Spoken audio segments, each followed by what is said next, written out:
கிறிஸ்துக்குள் அழைக்கப்பட்ட அன்பான சகோதர சகோதரிகளே, இந்த ஒரு நாளில் கூட தேவன் நம்மை இந்த ஆன்லைன் மூலமாய் ஒன்று சேர்த்து அவருடைய வார்த்தைகளை பேசுவதற்கும் தியானிப்பதற்கும் நம்மை கூட்டி சேர்த்த கிருபைக்காக நாம் நன்றி செலுத்தும் விதமாக நாம் ஆரம்ப ஜெபமாக நம் ஆன்லைனில் இருக்கும் சகோதரர் டானியல் பிரதர்ஸ் ஜெபம் செய்யும்படிக்கு கேட்டுக்கொள்கிறோம். எஸ் பிரதர், ஜெபம் செய்வோம். மகா உன்னதத்தில் வாசமா இருக்கிற எங்கள் ஒன்றான மெய்தேவனை, உமக்கு இயேசு கிறிஸ்து மூலம் நன்றிகளை எடுக்கும் தேவனை, அப்பா, இந்த மாலை வேளையில் எங்களை எல்லாரையும் ஒரு சிறு குடும்பமா சேர்த்து ஆன்லைன் மூலமா உம்முடைய சத்திய வார்த்தையை எங்களுக்கு சகோதரர் வாய் மூலியமா கொடுக்க இருக்க தகப்பனே, அந்த வார்த்தைகளை கேட்டு நாங்கள் இங்கே விடாமல் எங்கள் இருதயத்தில் வைத்து அதை நாங்கள் எங்கள் நடைமுறையில் கொண்டு வந்து நாங்கள் ஒவ்வொரு நாளும் அதை நாங்கள் பிரயோஜனப்படுத்தி கொண்டு நாங்கள் ஆவிக்குரிய வளர்ச்சிக்குள் வளருவதற்கு தடையா இருக்கிற எங்களுடைய பாவ காரியங்களை நாங்கள் விட்டு ஒவ்வொரு நாளும் இயேசு கிறிஸ்து சாயல்ல சேர நீர் ஆசீர்வதிக்கணும் தேவனே. அப்பா, அந்த 6வது வால்யூம்ல இருந்து அநேக பாடங்கள் எங்களுக்கு போதித்திருக்கிறீங்க தகப்பனே. அப்பா, அதில் உள்ள விஷயங்களை கேட்டு நாங்கள் இங்கே விட்டு விடாமல் நாங்கள் ஒவ்வொரு நாளும் அதை பிரயோஜனப்படுத்தி கொண்டு நாளுக்கு நாள் நாங்கள் அந்த சத்தியத்தில் வளருவதற்கு எங்கள் சொந்த பலத்தால் ஆகாத தேவனே, உம்முடைய சத்திய பலத்தை கொடுத்து நீங்கள் ஒவ்வொரு நாளும் வழிநடத்தும்படி கெஞ்சி மன்றாடுகிறோம் தேவனே. அப்பா, இந்த வார்த்தைகளை பகிர்ந்து கொடுக்குற சகோதரர் கூட உம் கருத்தில் கொடுக்குறோம். அவர் கூட உம்முடைய பலனை தந்து நீர் ஆசீர்வதிக்கணும் தேவனே. அப்பா, இது எல்லாவற்றையும் ஒப்பு கொடுத்து ஜெபிக்கிறோம் இயேசு மூலம் நல்ல பிதாவே, ஆமேன். Thank you brother. நாம் தொடர்ந்து இந்த 6வது வால்யூம் புக்கை நம்ம கடந்த சில மாதங்களாக வாரமா நம்ம இந்த 6 வால்யூம் பாடம் நம்ம பார்த்து கொண்டு வருகிறோம். இன்றைக்கு கூட நம்ம பார்க்க போற பாடம் என்னன்னு பார்த்தா, அத்தியாயம் 3வது அதிகாரத்துல கிறிஸ்து நமக்கு பரிசுத்தமானார், அந்த அந்த தலைப்பின் கீழாக நாம் பார்க்க போறோம். இந்த வார்த்தைகளை தொகுத்து கொடுக்கும்படிக்கு சகோதரர் ராஜன் அவர்களை அழைக்கிறோம். Thank you brother. Brother, voice clear இருக்கா? ಎಂದು ಕ್ಲಿಯರ್ ಆಗಿದೆ ಬ್ರದರ್. ಓಕೆ. ಕ್ರಿಸ್ತನಲ್ಲಿ ಪ್ರೀತಿಯ ಸಹೋದರ ಮತ್ತು ಸಹೋದರಿಯರೇ, ಮೊದಲನೇದಾಗಿ ನಮ್ಮ ತಂದೆಯಾದ ದೇವರಿಗೆ ಯೇಸು ಕ್ರಿಸ್ತರ ಮುಖಾಂತರವಾಗಿ ವಂದನೆಗಳನ್ನ ಸಲ್ಲಿಸುತ್ತಾ, ಕೂಡಿ ಬಂದಿರುವಂತಹ ಪ್ರೀತಿಯ ಎಲ್ಲಾ ಸಹೋದರ ಮತ್ತು ಸಹೋದರಿಗಳಿಗೂ ಈ ಒಂದು ಸಂಜೆ ವಂದನೆಗಳನ್ನ ಸಲ್ಲಿಸುವರಾಗಿದ್ದೇವೆ. ದೇವರು ತಾನೇ ತನ್ನ ಕೃಪೆಯ ನಿಮಿತ್ತವಾಗಿ ಕಳೆದ ವರ್ಷವೆಲ್ಲ ನಮ್ಮನ್ನ ಕಣ್ಮಣ್ಣಿಂತೆ ಕಾಯ್ದು ಎಲ್ಲ ಆಗು ಹೋಗುಗಳ ಮಧ್ಯದಲ್ಲಿಯೂ, ಎಲ್ಲ ಗಂಡಾಂತರಗಳ ಮಧ್ಯದಲ್ಲಿಯೂ, ಎಲ್ಲ ಕಣ್ಣೀರು, ದುಃಖ, ವೇದನೆ, ಸಂತೋಷ, ನಲಿವು ಎಲ್ಲದರ ಮಧ್ಯದಲ್ಲಿಯೂ ನಮ್ಮನ್ನ 1 ವರ್ಷಗಳ ಕಾಲ ದೇವರು ತನ್ನ ಕೋಳಿ ತನ್ನ ಮರಿಗಳನ್ನ ಹೇಗೆ ರೆಕ್ಕೆ ಕೆಳಗಡೆ ಮರೆಮಾಚಿಕೊಳ್ಳುತ್ತದೆಯೋ ಆ ರೀತಿಯಾಗಿ ದೇವರು ನಮ್ಮನ್ನ ಕಾಯ್ದು 1 ವರ್ಷಗಳ ಕಾಲ ಅವರ ಕೃಪೆ, ಅವರ ಪರಿಪಾಲನೆ, ಅವರ ಒಂದು ಪವಿತ್ರಾತ್ಮವನ್ನ ನಮಗೆ ಕೊಟ್ಟು 1 ವರ್ಷಗಳ ಕಾಲ ನಮ್ಮನ್ನ ನಡೆಸಿದ್ದಾರೆ. ಸೊ ಈ ಒಂದು ವರ್ಷದ ಆರಂಭ ದಿನದಲ್ಲಿ ದೇವರು ಇನ್ನು ನಮ್ಮ ಆತ್ಮಿಕ ಅಭಿವೃದ್ಧಿಗಾಗಿ ನಾವು ಕ್ರಿಸ್ತನ ಸ್ವಾರೂಪ್ಯವನ್ನ, ಆತನ ಗುಣ ಅತಿಶಯಗಳನ್ನ ಹೊಂದಿಕೊಳ್ಳೋದಿಕ್ಕೆ ಈ 1 ವರ್ಷ ಕಾಲ ನಮ್ಗೆ ಏನ್ ಮಾಡಿದ್ದಾರೆ, ಈ 1 ವರ್ಷ ಆರಂಭ ದಿನಗಳನ್ನ ನಮಗೆ ಕೊಟ್ಟಿದ್ದಾರೆ. ಸೊ ಖಂಡಿತವಾಗಿ ಈ ಒಂದು ಅಧ್ಯಾಯದ ಮುಖಾಂತರವಾಗಿ ನಾವು ಮಾಡುವಂತ 6ನೇ ಅಧ್ಯಾಯದ ಮುಖಾಂತರವಾಗಿ ಇನ್ನೂ ನಾವು ಕ್ರಿಸ್ತನ ಗುಣಗಳನ್ನ ಹೊಂದಿಕೊಳ್ಳೋದಿಕ್ಕೆ ದೇವರು ನಮಗೆ ಸಹಾಯ ಮಾಡಲಿದ್ದಾರೆ. ಪ್ರೀತಿಯ ಸಹೋದರ ಮತ್ತು ಸಹೋದರಿಗಳೇ, ಕಳೆದ ವಾರದಲ್ಲಿ ಅಂದ್ರೆ ಅದಕ್ಕೆ ಆಚೆ ವಾರದಲ್ಲಿ ನಾವು ಏನ್ ಪಾಠವನ್ನ ನೋಡಿದ್ವಿ ಎಂಬುದಾಗಿ ನೋಡುವಾಗ, ಕ್ರಿಸ್ತನು ನಮಗೆ ನೀತಿ ನಿರ್ಣಯಕನಾಗಿದ್ದಾರೆ. ಅದ್ರ ಹಿಂದೆ ನೋಡಿದ್ವಿ ಪಾಠದಲ್ಲಿ, ಕ್ರಿಸ್ತನು ನಮಗೆ ಏನಾಗಿದ್ದಾರೆ, ಜ್ಞಾನವಾಗಿದ್ದಾರೆ. ಹಾಗಾದ್ರೆ ಕ್ರಿಸ್ತನು ನಮಗೆ ಈ ಹೊಸ ಸೃಷ್ಟಿಯ ಕರುವಿಕೆಯಲ್ಲಿ ಹೇಗೆ ಜ್ಞಾನವಾಗಿದ್ದಾರೆ, ನಮ್ಮನ್ನ ಯಾವ ರೀತಿ ಎಲ್ಲ ನಡೆಸ್ತಾರೆ, ಆತನು ಜ್ಞಾನವಾಗಿರುವಾಗ ಆತನ ಮಕ್ಕಳಾಗಿರುವಂತ, ತಂದೆಯಾದ ದೇವರ ಮಕ್ಕಳಾಗಿರುವಂತ ಕ್ರಿಸ್ತನ ಕರುವಿಕೆಯಲ್ಲಿ ಇರುವಂತ ನಾವು ಯಾವ ರೀತಿ ಜ್ಞಾನವನ್ನ ಹೊಂದಿಕೊಂಡಿರ್ಬೇಕು, ಲೋಕದ ಜ್ಞಾನವನ್ನ ಹೊಂದಿಕೊಂಡಿರ್ಬೇಕಾ ಅಥವಾ ಮೇಲಿನಿಂದ ಬರುವಂತ ಜ್ಞಾನವನ್ನ ನಾವು ಹೊಂದಿಕೊಳ್ಳಬೇಕಾ? ಖಂಡಿತವಾಗಿ ಹೇಳ್ತಾರೆ, ಮೇಲಿನಿಂದ ಬರುವಂತ ಜ್ಞಾನವನ್ನ ಹೊಂದಿಕೊಳ್ರಿ. ಇವು ಈ ಭೂಲೋಕದ ಜ್ಞಾನ ಏನಾಗಿದೆ, ಲೋಕಕ್ಕೆ ಸಂಬಂಧಪಟ್ಟವದಾಗಿದೆ. ಬಟ್ ದೇವರ ಜ್ಞಾನ, ಮೇಲಿನಿಂದ ಬರುವಂತ ಜ್ಞಾನ, ಅದು ಎಲ್ಲಾ ಜ್ಞಾನಗಳಿಗೂ ಉನ್ನತವಾದ ಜ್ಞಾನವಾಗಿದೆ. ಆ ಜ್ಞಾನ ಬಂದಾಗ ನಮ್ಮನ್ನ ಪರಿಶುದ್ಧತೆಯಲ್ಲಿ ನಡೆಸುತ್ತೆ, ಸಮಾಧಾನದಲ್ಲಿ ನಡೆಸುತ್ತೆ, ನೀತಿಯಲ್ಲಿ ನಡೆಸುತ್ತೆ, ಪ್ರೀತಿಯಲ್ಲಿ ನಡೆಸುತ್ತೆ, ಕಪಟದಲ್ಲಿ ಇರುವುದಿಲ್ಲ, ಪಕ್ಷಪಾತ ಇರುವುದಿಲ್ಲ. ಈ ರೀತಿಯಾಗಿ ಮೇಲಿನಿಂದ ಬಂದಂತ ಜ್ಞಾನ ನಮ್ಮನ್ನ ನಡೆಸುತ್ತೆ ಎಂಬುದಾಗಿ ನೋಡಿದ್ವಿ. ಎರಡನೇ ವಿಷಯದಲ್ಲಿ ನೋಡಿದ್ವಿ, ಕ್ರಿಸ್ತನು ನಮಗೆ ನೀತಿ ನಿರ್ಣಯಕನಾಗಿದ್ದಾರೆ. Christ hour justification. ಕ್ರಿಸ್ತನು ನಮಗೆ ನೀತಿ ನಿರ್ಣಯಕನಾಗಿದ್ದಾರೆ. ಹಾಗಾದ್ರೆ ದೇವರ ನೀತಿ, ಖಂಡಿತವಾಗಿ ನಾವು ಪಾಪಿಗಳಾಗಿದ್ದಾಗ ಖಂಡಿತವಾಗಿ ನಾವು ಆ ಪಾಪಿಗಳ ಒಂದು ಸ್ಥಿತಿಯಲ್ಲಿ, ಅಂದ್ರೆ ಆದಾಮನ ಬೀಳುವಿಕೆಯಿಂದ ಆದಾಮನ ಸಂತತಿ ಎಲ್ಲರೂ ಪಾಪಿಗಳಾಗಿದ್ದಾರೆ, ಪಾಪದ ಸ್ಥಿತಿಯಲ್ಲಿದ್ದಾರೆ. ಸೊ ಆ ಪಾಪದ ಸ್ಥಿತಿಯಲ್ಲೇ ಹೋಗಿ ದೇವರೊಂದಿಗೆ ಅನ್ಯೋನ್ಯತನ ಇಟ್ಕೊಳ್ಳೋದಕ್ಕೆ ಸಾಧ್ಯವಿಲ್ಲ. ಬಟ್ ದೇವರ ನೀತಿ ಅದು, ದೇವರ ನೀತಿ ಎಲ್ಲೂ ದೇವ್ರು ಏನ್ ಮಾಡಲ್ಲ, ಬ್ರೇಕ್ ಮಾಡೋದಿಲ್ಲ. ಹಾಗಿರುವಾಗ ನಾವು ಡೈರೆಕ್ಟ್ ಆಗಿ ಹೋಗಿ ದೇವ್ರ ಹತ್ರ ನಾವು ಹೊಂದಾಣಿಕೆ ಇಟ್ಕೊಳಕ್ಕಾಗತ್ತಾ ಎಂಬುದಾಗಿ ನೋಡುವಾಗ ಖಂಡಿತ ಹೊಂದಾಣಿಕೆ ಇಟ್ಕೊಳ್ಳೋದಿಕ್ಕೆ ಸಾಧ್ಯವಿಲ್ಲ. ಹಾಗಾದ್ರೆ ದೇವರ ನೀತಿ ಹೇಗಿತ್ತು ಎಂಬುದಾಗಿ ನೋಡುವಾಗ, ತನ್ನ ಮಗನನ್ನೇ ಏನ್ ಮಾಡಿದ್ರು ಅಂದ್ರೆ ಈಡು ಬಲಿಯಾಗಿ, ಜಗತ್ ಉತ್ಪತ್ತಿಗೆ ಮುಂಚಿತವಾಗಿ ಒಬ್ಬ ಪುರುಷನನ್ನ ನಿಷ್ಕರ್ಷೆ ಮಾಡಿದರು. ಅಪೊಸ್ತಲ ಕೃತ್ಯಗಳು 17ನೇ ಅಧ್ಯಾಯದಲ್ಲಿ ಹೇಳ್ತಾರೆ, ಒಬ್ಬ ಪುರುಷನನ್ನ ನಿಷ್ಕರ್ಷೆ ಮಾಡಿದ್ರು ಜಗತ್ ಉತ್ಪತ್ತಿಗೆ ಮುಂಚಿತವಾಗಿ. ತನ್ನ ಮಗನನ್ನ ಈಡು ಬಲಿಯಾಗಿ ಆದಾಮನಿಗೆ ಸರಿಸಮವಾಗಿ ಎರಡನೇ ಆದಾಮನಾಗಿ ಯೇಸು ಕ್ರಿಸ್ತರನ್ನ ತಂದೆಯಾದ ದೇವರು ಕಳಿಸಿಕೊಟ್ಟಿದ್ರು. ಸೊ ಅದೇ ನೀತಿಯನ್ನ ನೋಡ್ತೀವಿ. ಸೊ ಆ ನೀತಿಯನ್ನ ಯಾರೆಲ್ಲ ಅಕ್ಸೆಪ್ಟ್ ಮಾಡ್ಕೋತಾರೆ ಅಂದ್ರೆ, ಯೇಸು ಕ್ರಿಸ್ತರನ್ನ ಯಾರು ಸ್ವಂತ ರಕ್ಷಕನಾಗಿ ಬಾಯಿಗಳ ಮುಖಾಂತರವಾಗಿ ಅರಿಕೆ ಮಾಡಿ, ನಾನು ಪಾಪಿ ಎಂಬುದಾಗಿ ಅರಿಕೆ ಮಾಡಿ ಯಾರೆಲ್ಲ ಹೊಂದ್ಕೊಳ್ತಾರೋ ಅವರು ಜಸ್ಟಿಫಿಕೇಶನ್ ಅಲ್ಲಿ ಬರ್ತಾರೆ, ನೀತಿ ನಿರ್ಣಯಕರಾಗಿ ಬರ್ತಾರೆ. ಸೊ ಅಲ್ಲಿವರೆಗೂ ನಾವ್ ಏನ್ ಮಾಡಿದ್ವಿ ಅಂದ್ರೆ ಈ ಒಂದು ಭಾಗವನ್ನ ನೋಡಿದ್ವಿ. ಸರಿ, ಈ ದಿನ ನಾವು ಏನ್ ನೋಡೋಣ ಅಂತ ಎಂಬುದಾಗಿ ನೋಡುವಾಗ, ಕ್ರಿಸ್ತನು ನಮ್ಮನ್ನು ಶುದ್ಧೀಕರಿಸುತ್ತಾನೆ ಅಥವಾ ಕ್ರಿಸ್ತನು ನಮ್ಮನ್ನ ಪರಿಶುದ್ಧಗೊಳಿಸುತ್ತಾರೆ. ಕ್ರೈಸ್ಟ್ ಮೇಡ್ ಅಂಟು ಅಸ್ ಸ್ಯಾಂಟಿಫಿಕೇಶನ್. ಹಾಗಾದ್ರೆ ಕ್ರಿಸ್ತನು ನಮ್ಮನ್ನ ಶುದ್ಧೀಕರಿಸಿದ್ದಾನೆ ಎಂಬುದಾಗಿ ಆ ಒಂದು ಭಾಗದಿಂದ ನಾವು ಓದೋಣ. ಮರಿಯನ್ ಸಿಸ್ಟರ್ ಪಡಿಗಿರಿಂಗ್ಲಾ? சரிங்க பிரதர். ನಮ್ಮ ಕರ್ತನಾದ ಯೇಸು ಅಲ್ಲಿಂದ ಓದಿ. ನಮ್ಮ ಕರ್ತನಾದ ಯೇಸುವು ನಮಗಾಗಿ ಪ್ರಾಣದಾನ ಮಾಡಿದ್ದಾರೆ. ಫಲವಾಗಿ ದೇವರ ಜ್ಞಾನವು ಅಥವಾ ತಿಳುವಳಿಕೆಯು ನಮಗೆ ಒದಗಿ ಬಂದಿತು ಮತ್ತು ನಾವು ಆತನ ಪ್ರಾಯಶ್ಚಿತ ಬಲಿಯನ್ನು ಒಪ್ಪಿಕೊಂಡು ಪೂರ್ಣವಾಗಿ ನಮ್ಮನ್ನು ನಾವು ದೇವರಿಗೆ ಪ್ರತಿಷ್ಠೆ ಪಡಿಸಿಕೊಂಡಾಗ ನೀತಿ ನಿರ್ಣಯವು ಆತನ ಅರ್ಹತೆಯ ಮೂಲಕ ನಮಗೆ ಉಂಟಾಯಿತು. ಹಾಗೆಯೇ ನಮ್ಮ ಶುದ್ಧೀಕರಣವೂ ಸಹ ಉಂಟಾಯಿತು. ಯಾರೊಬ್ಬರು ತನ್ನನ್ನು ತಾನೇ ಶುದ್ಧಿಪಡಿಸಿಕೊಳ್ಳಲಾರನು, ಅಂದರೆ ತನ್ನನ್ನು ನೂತನ ಸೃಷ್ಟಿಯಲ್ಲಿ ದೇವರ ಕುಟುಂಬಕ್ಕೆ ಅಂಗೀಕಾರ ಅರ್ಹನನ್ನಾಗಿ ಆತ್ಮನಿಂದ ಪಡೆದುಕೊಂಡವನಾಗಿ ಮಾಡಿಕೊಳ್ಳಲಾರನು. ಯೋಹನ 1:13, ಇಬ್ರಿಯ 5:4. ಕಂಟಿನ್ಯೂ ಓದ್ಬಿಡಿ ಸ್ಟಾರ್, ಅಲ್ಲವರೆಗೂ ಓದ್ಬಿಡಿ. ನಮ್ಮ ನೀತಿ ನಿರ್ಣಯಕ್ಕೆ ಕ್ರಿಸ್ತನ ಅರ್ಹತೆಯು ಅಗತ್ಯವಾಗಿರುವಂತೆ ಆತನ ದೇಹದ ಅಂಗಗಳಾಗಿ ರಾಜವಂಶಸ್ಥರಾದ ಯಾಜಕರಾಗಿ ಅಂಗೀಕರಿಸಲ್ಪಡುವುದಕ್ಕೂ ಇದು ಅಗತ್ಯವಾಗಿದೆ ಮತ್ತು ಆತನ ನಿರಂತರವಾದ ಸಹಾಯವೂ ಸಹ ನಮ್ಮ ಕರೆಯನ್ನು ಮತ್ತು ಆಯ್ಕೆಯನ್ನು ಖಚಿತಪಡಿಸಲು ಕೇವಲ ಅಗತ್ಯವಾಗಿದೆ.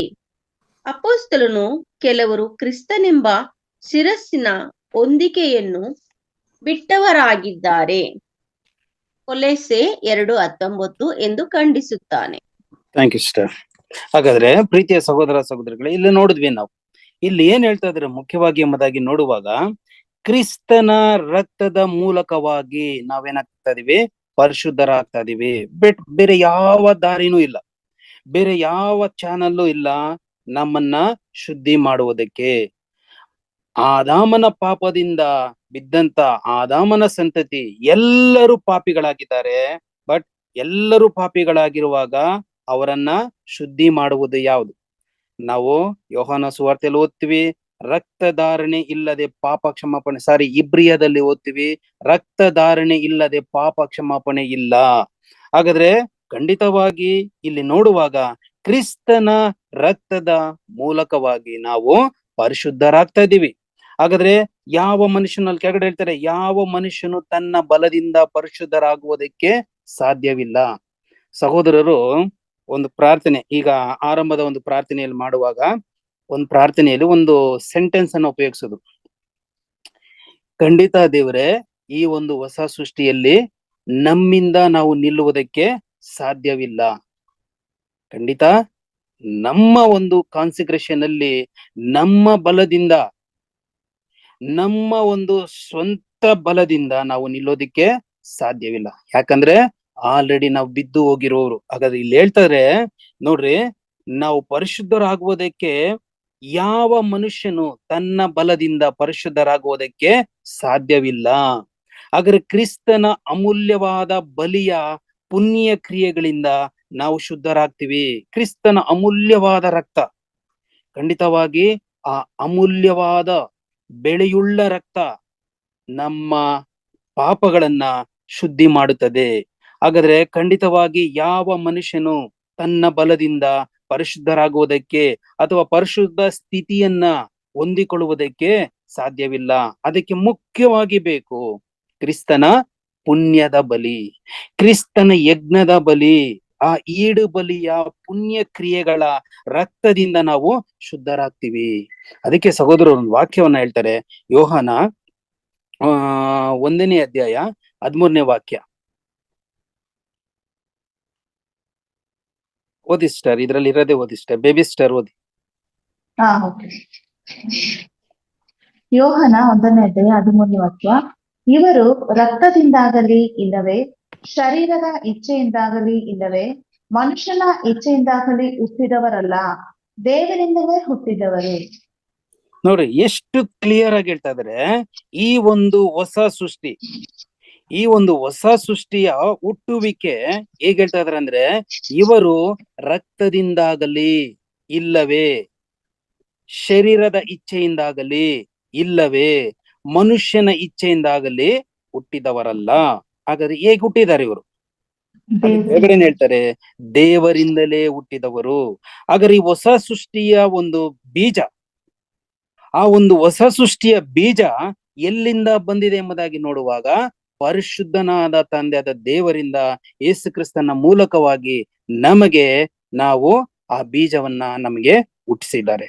ಹಾಗಾದ್ರೆ ಇದು ಮನುಷ್ಯ ಸಂಕಲ್ಪದಿಂದಾಗಲಿ ಅಥವಾ ಮನುಷ್ಯನ ಕಾಮದಿಂದಾಗಲಿ ಮನುಷ್ಯನ ಇಚ್ಛೆಯಿಂದಾಗಲಾಗಲಿ ಈ ಒಂದು ಹೊಸ ಸೃಷ್ಟಿ ಹುಟ್ಟಿದ್ದಲ್ಲ. ಹಾಗಾದ್ರೆ ಈ ಒಂದು ಹೊಸ ಸೃಷ್ಟಿ ದೇವರ ಒಂದು ಸಂಕಲ್ಪದಿಂದಲೇ, ದೇವರ ಒಂದು ಸಂಕಲ್ಪದಿಂದಲೇ ಇವರು ದೇವರಿಂದಲೇ ಹುಟ್ಟಿದ್ದಾರೆ ಹೊರತು ಮನುಷ್ಯರ ಸಂಕಲ್ಪದಿಂದ ಇವರು ಹುಟ್ಟಿಲ್ಲ. ಸರಿ, ಇದಕ್ಕೆ ಇನ್ನೂ ಒಂದು ವಾಕ್ಯ ಹೇಳ್ತಾರೆ, ಸಹೋದರರು ಹೇಳ್ತಾರೆ, ಇದನ್ನ ವಾಕ್ಯ ನೋಡುವಾಗ ಇಬ್ರಿಯ 5:4. ಇಬ್ರಿಯನು ಬರೆದ ಪತ್ರಿಕೆ 5ನೇ ಅಧ್ಯಾಯ 4ನೇ ವಾಕ್ಯ. ಇದಲ್ಲದೆ ಯಾವನು ತನ್ನಷ್ಟಕ್ಕೆ ತಾನೇ ಈ ಗೌರವವನ್ನು ವಹಿಸಿಕೊಳ್ಳದೆ ಆರೋನನಂತೆ ದೇವರಿಂದ ಕರೆಯಲ್ಪಟ್ಟು ವಹಿಸಿಕೊಳ್ಳುತ್ತಾನೆ. ನೋಡ್ರಿ, ಇಲ್ಲಿ ಎಷ್ಟು ಕ್ಲಿಯರ್ ಆಗಿ ಹೇಳ್ತಾರೆ, ಇದಲ್ಲದೆ ಯಾವನು ತನ್ನಷ್ಟಕ್ಕೆ ತಾನೇ ಈ ಗೌರವವನ್ನ ವಹಿಸಿಕೊಳ್ಳುವುದಕ್ಕೆ ಆಗೋದಿಲ್ಲ. ಬಟ್ ಆರೋನನಂತೆ ದೇವರಿಂದ ಕರೆಯಲ್ಪಡಬೇಕು, ದೇವರಿಂದ ವಹಿಸಿಕೊಳ್ಳಬೇಕು. ಹಾಗಾದ್ರೆ ಯೋಹಾನ ಸುವಾರ್ತೆಯಲ್ಲಿ ಓದ್ತೀವಿ, ತಂದೆ ಒಬ್ಬರನ್ನ ಎಳೆದುಕೊಳ್ಳದ ಹೊರತು ಯಾರು ನನ್ನ ಬಳಿಗೆ ಬರೋದಕ್ಕೆ ಸಾಧ್ಯ ಇಲ್ಲ ಅಂತ ಹೇಳ್ತಾರೆ. ಹಾಗಾದ್ರೆ ಈ ಒಂದು ಹೊಸ ಸೃಷ್ಟಿಯ ಕರಿವಿಕೆ ನೋಡುವಾಗ ತನ್ನಷ್ಟಕ್ಕೆ ತಾನೇ ವಹಿಸಿಕೊಳ್ಳೋದಿಕ್ಕೆ ಆಗೋದಿಲ್ಲ. ಹಾಗಾದ್ರೆ ದೇವರು ಯಾವ ರೀತಿಯಲ್ಲಿ ಆರೋನನನ್ನ ಕರೆದ್ರು, ಆರೋನನನ್ನ ಕರೆದು ಆ ಒಂದು ಗೌರವಕ್ಕೆ ದೇವರವನ್ನ ವಹಿಸಿ ಇಟ್ಟಿದ್ರು. ಹಾಗಾದ್ರೆ ದೇವರಿಂದಲೇ ಕರೆಯಲ್ಪಟ್ಟಿದ್ರು ಆರೋನನು. ಅದೇ ರೀತಿಯಲ್ಲಿ ಹೊಸ ಸೃಷ್ಟಿಗಳೆಂಬುದಾಗಿ ನಾವು ಕರೆಯುವವರು. ನಾವು ಒಂದು ಯೋಚನೆ ಮಾಡಿ ನೋಡೋಣ, ಈ ಒಂದು ಲೋಕದಲ್ಲಿ ಸರಿಸುಮಾರು 850 ಕೋಟಿ, ಸರಿಸುಮಾರು ಇದು 850 ಕೋಟಿ ಜನಸಂಖ್ಯೆ ಇದ್ದಾರೆ. ಅದರಲ್ಲಿ ಕ್ರೈಸ್ತರು ಎಂಬುದಾಗಿ ನೋಡುವಾಗ 250 ಕೋಟಿ ಜನಸಂಖ್ಯೆ ಇದ್ದಾರೆ. ಹಾಗಾದ್ರೆ ಅದರಲ್ಲಿ ವಿಶೇಷವಾಗಿ ನಮ್ಮನ್ನ ಸರಿಯಾಗಿ ದೇವರು ನಮ್ಮನ್ನ ಈ ಒಂದು ಕರಿವಿಕೆಯಲ್ಲಿ ಕರಿಬೇಕು ಎಂಬುದಾಗಿ ಹೇಳುವಾಗ ಕಾರಣವೇನು? ಯಾಕೆ ಕರಿಬೇಕು ದೇವರು ನಮ್ಮನ್ನ? ಇಷ್ಟೂ ಜನರಿದ್ದಾರೆ, ನಮ್ಮ ಸ್ವಂತದವರಿದ್ದಾರೆ, ನಮ್ಮ ಬಂಧು ಬಳಗದವರಿದ್ದಾರೆ, ನಮ್ಮ ಸ್ವಂತದಲ್ಲಿ ಎಷ್ಟೆಷ್ಟೋ ಜನರು ಏನಾಗಿದ್ದಾರೆ, ಕ್ರೈಸ್ತರಾಗಿದ್ದಾರೆ. ಬಟ್ ಅವ್ರನ್ನೆಲ್ಲರನ್ನ ಬಿಟ್ಟು ದೇವರು ನಮ್ಮನ್ನ ಸ್ಪೆಸಿಫಿಕ್ ಆಗಿ ಆ ಒಂದು ಕುಟುಂಬದಿಂದ ನಮ್ಮನ್ನ ಪ್ರತ್ಯೇಕಿಸಿ, ಈ ಲೋಕದ ಜನರಿಂದ ನಮ್ಮನ್ನ ಪ್ರತ್ಯೇಕಿಸಿ, ನಮ್ಮನ್ನ ಮಾತ್ರ ಯಾಕೆ ದೇವರು ನಮ್ಮನ್ನ ಕರಿಬೇಕು? ಕರೆದು ತನ್ನ ಮಗನ ಮುಖಾಂತರವಾಗಿ ಈ ಕರಿವಿಕೆಯಲ್ಲಿ ನಮಗೆ ಆತನ ಸ್ವಾರೂಪ್ಯವನ್ನ ಹೊಂದಿಕೊಳ್ಳೋದಿಕ್ಕೆ ದೇವರು ನಮಗೆ ಯಾಕೆ ಅವಕಾಶವನ್ನ ಕೊಡಬೇಕು? ಹಾಗಾದ್ರೆ ಖಂಡಿತವಾಗಿ ದೇವರು ಒಬ್ಬರನ್ನ ಎಳೆದುಕೊಳ್ಳದ ಹೊರತು ಯಾರು ಆತನ ಬಳಿಗೆ ಬರುವುದಕ್ಕೆ ಆಗೋದಿಲ್ಲ. ಅಲ್ಲಿ ಹೇಳ್ತಾರೆ, ಇಲ್ಲಿ ಇಬ್ರಿಯ 5:4 ಹೇಳ್ತಾರೆ, ಈ ಘನವಾದ ಸೇವೆ ಯಾವ ರೀತಿ ದೇವರಿಂದಲೇ ಆರೋನನಿಗೆ ವಹಿಸಲ್ಪಟ್ಟಿದೆಯೋ ಅದೇ ರೀತಿಯಲ್ಲಿ ಈ ಕರಿವಿಕೆಯು ನಾವು ಹೊಸ ಸೃಷ್ಟಿಗಳಾಗಿ ದೇವರು ನಮ್ಮನ್ನ ಈ ಕರಿವಿಕೆಯಲ್ಲಿ ನಮ್ಮನ್ನ ಕರೆದಿದ್ದಾರೆ. ಹಾಗಾದ್ರೆ ಈ ಕರಿವಿಕೆಯಲ್ಲಿ ಮರಣದ ಪರ್ಯಂತರ ನಾವು ಪರಿಶುದ್ಧರಾಗಿ ಜೀವಿಸುವುದು ಬಹಳ ಬಹಳ ಮುಖ್ಯವಾಗಿದೆ. ಮರಣದ ಪರ್ಯಂತರ ನಾವು ಪರಿಶುದ್ಧರಾಗಿ ಜೀವಿಸುವುದು ಅತಿ ಮುಖ್ಯವಾಗಿದೆ. ಸೊ ಆಗಿರುವಾಗ ನಾವು ಯಾರನ್ನ ಹೊಂದಿಕೊಂಡು ಜೀವಿಸ್ಬೇಕು? ಈ ಮರಣದ ಪರ್ಯಂತರ ನಾವು ಪರಿಶುದ್ಧರಾಗಿ ಜೀವಿಸ್ಬೇಕು ಅಂದ್ರೆ ನಮ್ಮನ್ನ ಪರಿಶುದ್ಧಗೊಳಿಸುವವರು ಯಾರು? ನಮ್ಮ ರಕ್ಷಕನಾದ ಯೇಸು ಕ್ರಿಸ್ತರು. ನಮ್ಮ ರಕ್ಷಕನಾದ ಯೇಸು ಕ್ರಿಸ್ತರನ್ನ ನಾವು ಹೊಂದಿಕೊಂಡು ಆತನನ್ನ ಆಶ್ರಯಿಸಿ ಆತನಲ್ಲಿ ನೆಲೆಗೊಂಡಿರುವಾಗ ಖಂಡಿತವಾಗಿ ಅಂಟಿಲ್ ಡೆತ್ ಅಂದ್ರೆ ನಾವು ಸಾಯುವವರೆಗೂ ನಾವು ಪರಿಶುದ್ಧರಾಗಿ ಜೀವಿಸಬಹುದು. ಹಾಗಾದ್ರೆ ಯಾವಾಗ ನಾವು ಪರಿಶುದ್ಧರಾಗಿ ಜೀವಿಸಬಹುದು? ಕ್ರಿಸ್ತನ ಜೊತೆಯಲ್ಲಿ ನಾವಿರುವಾಗ, ಕ್ರಿಸ್ತನನ್ನ ನಾವು ಹೊಂದಿಕೊಂಡಿರುವಾಗ, ಕ್ರಿಸ್ತನನ್ನೇ ನಾವು ಆಶ್ರಯಿಸಿಕೊಂಡಿರುವಾಗ ಖಂಡಿತವಾಗಿ ನಾವು ಪರಿಶುದ್ಧತೆಯಲ್ಲಿ ನಾವು ಜೀವಿಸಬಹುದು. ಹಾಗಾದ್ರೆ ನೋಡ್ತೀವಿ, ಏಕೆಂದರೆ ಆತನ ಜೊತೆಯಲ್ಲಿ ನಾವು ಇಲ್ಲ ಅಂದ್ರೆ ಕೆಲವು ಸಮಯ ನಮ್ಮ ಜ್ಞಾನದ ಕೊರತೆಯಿಂದಾಗಿ, ನಮ್ಮ ಬಲಹೀನತೆಯಿಂದ ಅಥವಾ ನಮ್ಮ ಮಾಂಸಿಕವಾದ ಯೋಚನೆಯಿಂದ ಕೆಲವು ಸಮಯ ನಾವೇನಾಗ್ಬಿಡ್ತೀವಿ, ಕ್ರಿಸ್ತನ ಅನ್ಯೋನ್ಯತೆಯನ್ನ ಬಿಟ್ಟು ಬಿಡ್ತೀವಿ. ಕ್ರಿಸ್ತನ ಒಂದು ಫೆಲೋಶಿಪ್ ಅನ್ನ ಬಿಟ್ಬಿಟ್ಟು ಕ್ರಿಸ್ತನನ್ನ ಫೋಕಸ್ ಮಾಡುವುದಕ್ಕೆ ಬದಲು ಅಥವಾ ಕ್ರಿಸ್ತನನ್ನ ದೃಷ್ಟಿಸುವುದಕ್ಕೆ ಬದಲಾಗಿ ನಾವು ಬೇರೆಯವರನ್ನ ದೃಷ್ಟಿಸ್ತೀವಿ, ಬೇರೆ ಕಾರ್ಯಗಳನ್ನ ಫೋಕಸ್ ಮಾಡ್ತೀವಿ. ಸೊ ಆದುದರಿಂದ ನಮ್ಮ ಜೀವಿತದಲ್ಲಿ ತೆಗೆಯುವ ಒಂದೊಂದು ಹೆಜ್ಜೆನು, ಅಲ್ಲಿ ಸಹೋದರರು ಹೇಳುವಾಗ ಒಂದೊಂದು ಹೆಜ್ಜೆ ನಮ್ಮ ಜೀವಿತದಲ್ಲಿ ತೆಗೆಯುವ ಒಂದೊಂದು ಹೆಜ್ಜೆನು ಬಹು ಜಾಗ್ರತೆಯಿಂದ ನಾವು ನಮ್ಮ ಸ್ಥಿತಿಯನ್ನ ನಾವು ಕಾಪಾಡಿಕೊಳ್ಳಬೇಕು. ಹಾಗಾದ್ರೆ ನಮಗೆ ಒಂದೊಂದು ಸ್ಥಿತಿಯಲ್ಲಿನೂ ಕ್ರಿಸ್ತನೇ ನಮಗೆ ಆಧಾರವಾಗಿರಬೇಕು. ಪ್ರತಿಯೊಂದು ಸನ್ನಿವೇಶ, ಸಮಯ, ಸಂದರ್ಭದಲ್ಲಿ ಕ್ರಿಸ್ತನು ನಮಗೆ ಆಧಾರವಾಗಿರಬೇಕು. ಹಾಗಾದ್ರೆ ಕ್ರಿಸ್ತನನ್ನ ನಾವು ಧರಿಸಿಕೊಂಡಿರಬೇಕು, ಕ್ರಿಸ್ತನ ಹೆಜ್ಜೆ ಜಾಡಿನಲ್ಲಿ ನಡಿಬೇಕು.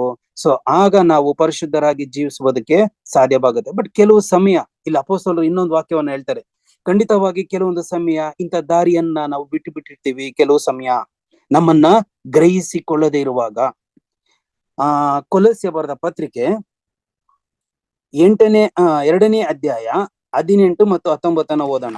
ಓದಿಸ್ಟರ್.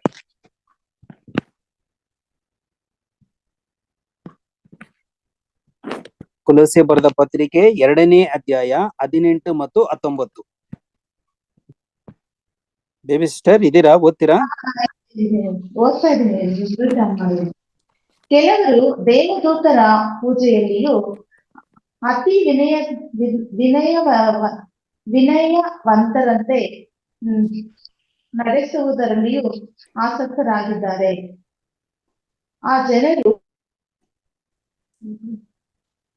ನೀವು ಇಂತಿಂತ ಕಾರ್ಯಗಳನ್ನು ಮಾಡದಿರುವುದರಿಂದ ತಪ್ಪಿತಸ್ಥರಾಗಿದ್ದೀರಿ ಎಂದು ಆ ಜನರು ನಿಮ್ಮ ಬಗ್ಗೆ ಹೇಳಲು ಅವಕಾಶ ಕೊಡಬೇಡಿರಿ.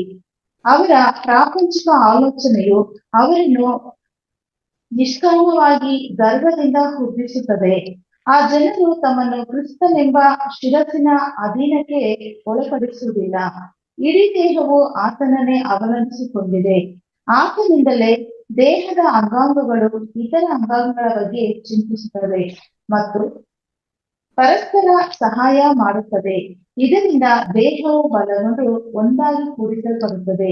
ಹೀಗೆ ದೇವರ ಇಚ್ಛೆಯಂತೆ ದೇಹವು ಬೆಳೆಯುತ್ತದೆ. ಆಮೆನ್. ಹಾಗಾದ್ರೆ ಇಲ್ಲಿ ಏನು ವಾಕ್ಯದಲ್ಲಿ ನೋಡ್ತೀವಿ ಎಂಬುದಾಗಿ ನೋಡುವಾಗ, ಇಂಥ ಒಂದು ದಾರಿಯನ್ನ ನೀವು ಬಿಟ್ಟು ಬಿಟ್ಟಿದ್ದೀರಾ. ಅನೇಕರು ಇದನ್ನ ಗ್ರಹಿಸದೆ ನಿಮ್ಮ ಆಲೋಚನೆಯಂತೆ, ನಿಮ್ಮ ಇಚ್ಛೆಯಂತೆ, ಈ ಕರುವಿಕೆಯಿಂದಲೇ ನೀವು ದೂರವಾಗಿ ಹೋಗ್ಬಿಟ್ಟಿದ್ದೀರಾ. ಅಂದ್ರೆ ಈ ಒಂದು ಕರುವಿಕೆಯಿಂದಲೇ ಏನಾಗ್ಬಿಟ್ಟಿದ್ದೀರಾ, ನಿಮ್ಮ ಕರುವಿಕೆಯನ್ನ ಆದುಕೊಂಡದನ್ನ ಗಮನಿಸದೆ ನಿಮ್ಮ ಇಚ್ಛೆಯಂತೆ, ನಿಮ್ಮ ಆಲೋಚನೆಯಂತೆ ಈ ಕರುವಿಕೆಯಿಂದನೇ ದೂರವಾಗಿ ಹೋಗ್ಬಿಟ್ಟಿದ್ದೀರಾ. ಸೊ ಆದುದರಿಂದ ಇದನ್ನ ಗಮನಿಸಬೇಕು. ಸೊ ಅದಕ್ಕೆ ಈ ವಾಕ್ಯವನ್ನ ಕೊಡ್ತಾರೆ. ಅನೇಕ ಜನರು ತಮ್ಮನ್ನು ಕ್ರಿಸ್ತನೆಂಬ ಶಿರಸ್ಸಿನ ಆಧೀನಕ್ಕೆ ಒಳಪಡಿಸುವುದಿಲ್ಲ. ಕ್ರಿಸ್ತನು ನಮಗೆ ತಲೆಯಾಗಿದ್ದಾರೆ. ಆ ತಲೆಗೆ ನಾವು ಅಂಗಗಳಾಗಿದ್ದೇವೆ, ಒಂದೊಂದು ಅಂಗಗಳಾಗಿದ್ದೇವೆ. ಹಾಗಾದ್ರೆ ಇಲ್ಲಿ ಅಲ್ಲಿ ಹೇಳ್ತಾರೆ ಇದು ವಾಕ್ಯ ಅಪೊಸ್ತಲ ಪೌಲ್ ಹೇಳುವಾಗ, ಖಂಡಿತವಾಗಿ ಕೆಲವರು ಕ್ರಿಸ್ತನೆಂಬ ಶಿರಸ್ಸನ್ನೇನು ಬಿಟ್ಬಿಟ್ಟಿದ್ದೀರಾ, ಆ ಶಿರಸ್ಸಕ್ಕೆ ಬದಲಾಗಿ ಇನ್ನೊಂದು ಶಿರಸ್ಸನ್ನ ಏನ್ ಮಾಡ್ಬಿಟ್ಟಿದ್ದೀರಾ, ಇಟ್ಬಿಟ್ಟಿದ್ದೀರಾ. ಸೊ ಇಲ್ಲಿ 19ನೇ ವಾಕ್ಯ ಓದಿ ಆಮೇಲೆ 18ನೇ ವಾಕ್ಯ ಓದ್ರೆ ತುಂಬಾ ಅರ್ಥಗರ್ಭಿತವಾಗಿದೆ. ಹಾಗಾದ್ರೆ ಹೇಳ್ತಾರೆ, ಜನರು ತಮ್ಮನ್ನು ಕ್ರಿಸ್ತನೆಂಬ ಶಿರಸ್ಸಿನ ಆಧೀನಕ್ಕೆ ಒಳಪಡಿಸುವುದೇ ಇಲ್ಲ, ದೇವರಿಗೆ ಒಪ್ಪಿಸಿಕೊಡೋದಿಲ್ಲ. ಯಾಕಂದ್ರೆ ಕ್ರಿಸ್ತನು ನಮಗೇನಾಗಿದ್ದಾರೆ, ಶಿರಸ್ಸಾಗಿದ್ದಾರೆ. ಒಂದು ಕುಟುಂಬಕ್ಕೆ ಸಹೋದರನು ಸಹೋದರಿಗೆ ಏನಾಗಿದ್ದಾರೆ, ಶಿರಸ್ಸಾಗಿದ್ದಾರೆ. ಕ್ರಿಸ್ತನಿಗೆ ಯಾರು ಶಿರಸ್ಸು? ತಂದೆಯಾದ ದೇವರು ಶಿರಸ್ಸು. ಹಾಗಾದ್ರೆ ಇಲ್ಲಿ ಸಭೆಗೆ ಯಾರು ಶಿರಸ್ಸಾಗಿದ್ದಾರೆ ಎಂಬುದಾಗಿ ನೋಡುವಾಗ, ಕ್ರಿಸ್ತನು ಶಿರಸ್ಸಾಗಿದ್ದಾರೆ. ಬಟ್ ಆ ಶಿರಸ್ಸಿನ ಕೆಳಗಡೆ ಆ ದಿನಕ್ಕೆ ನಾವು ಒಳಪಡಿಸಿಕೊಳ್ಳುವುದಕ್ಕೆ ಮನಸ್ಸು ಮಾಡುವುದಿಲ್ಲ. ಕೆಲವು ಸಮಯ ನಮ್ಮ ಇಚ್ಛೆಯಂತೆ, ನಮ್ಮ ಆಲೋಚನೆಯಂತೆ ಈ ಕರುವಿಕೆಯಿಂದಲೇ ನಾವು ಇದೀವಿ ಅನ್ಕೊಂಡಿರ್ತೀವಿ. ಬಟ್ ತುಂಬಾ ದೂರ ಹೋಗ್ಬಿಟ್ಟಿರ್ತೀವಿ. ಕಾರಣ ಆ ಶಿರಸ್ಸಿನ ಕೆಳಗಡೆ ನಾವಿರೋದು.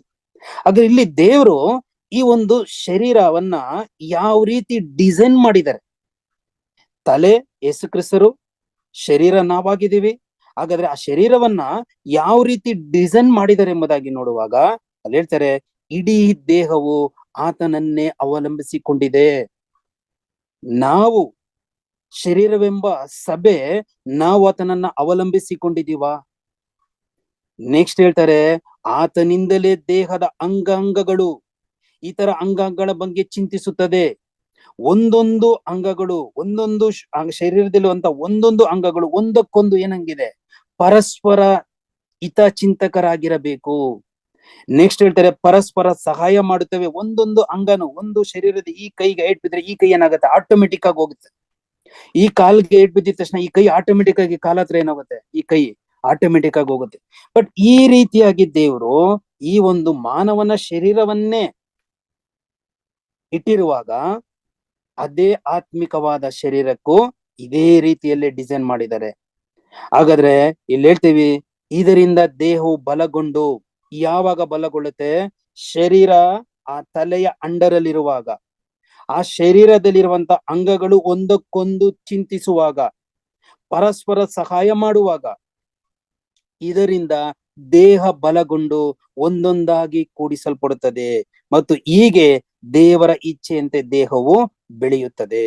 ಆದರೆ ಕೆಲವರು, ಈಗ ಮೇಲಿನ ವಾಕ್ಯ ಓದುವಾಗ 18ನೇ ವಾಕ್ಯ ಓದುವಾಗ, ಕೆಲವರು ದೇವದೂತರ ಪೂಜೆಯಲ್ಲಿಯೂ ಅತಿ ವಿನಯವರಂತೆ ನಟಿಸುವುದರಲ್ಲಿಯೂ ಆಸಕ್ತರಾಗಿದ್ದಾರೆ.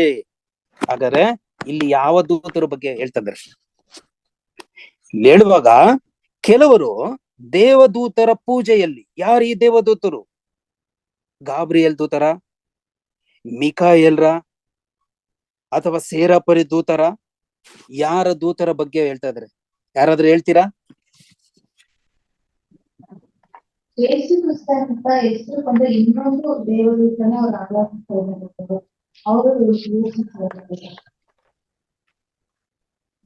ಬಟ್ ಇಲ್ಲಿ ಏನ್ ಹೇಳ್ತಾರೆ ಎಂಬುದಾಗಿ ನೋಡುವಾಗ, ಕೆಲವರು ದೇವದೂತರ ಪೂಜೆಯಲ್ಲಿ, ಯಾರು ಈ ದೇವದೂತರು?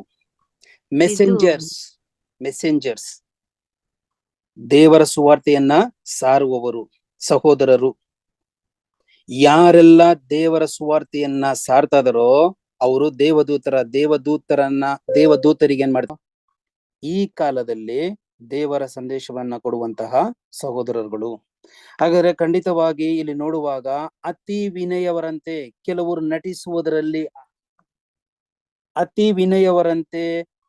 ನಟಿಸುವುದರಲ್ಲಿ ಆಸಕ್ತರಾಗಿದ್ದಾರೆ. ಕೆಲವರು ಏನ್ ಮಾಡ್ತಾರೆ ಅಂದ್ರೆ ಅತಿ ವಿನಯವಾಗಿ.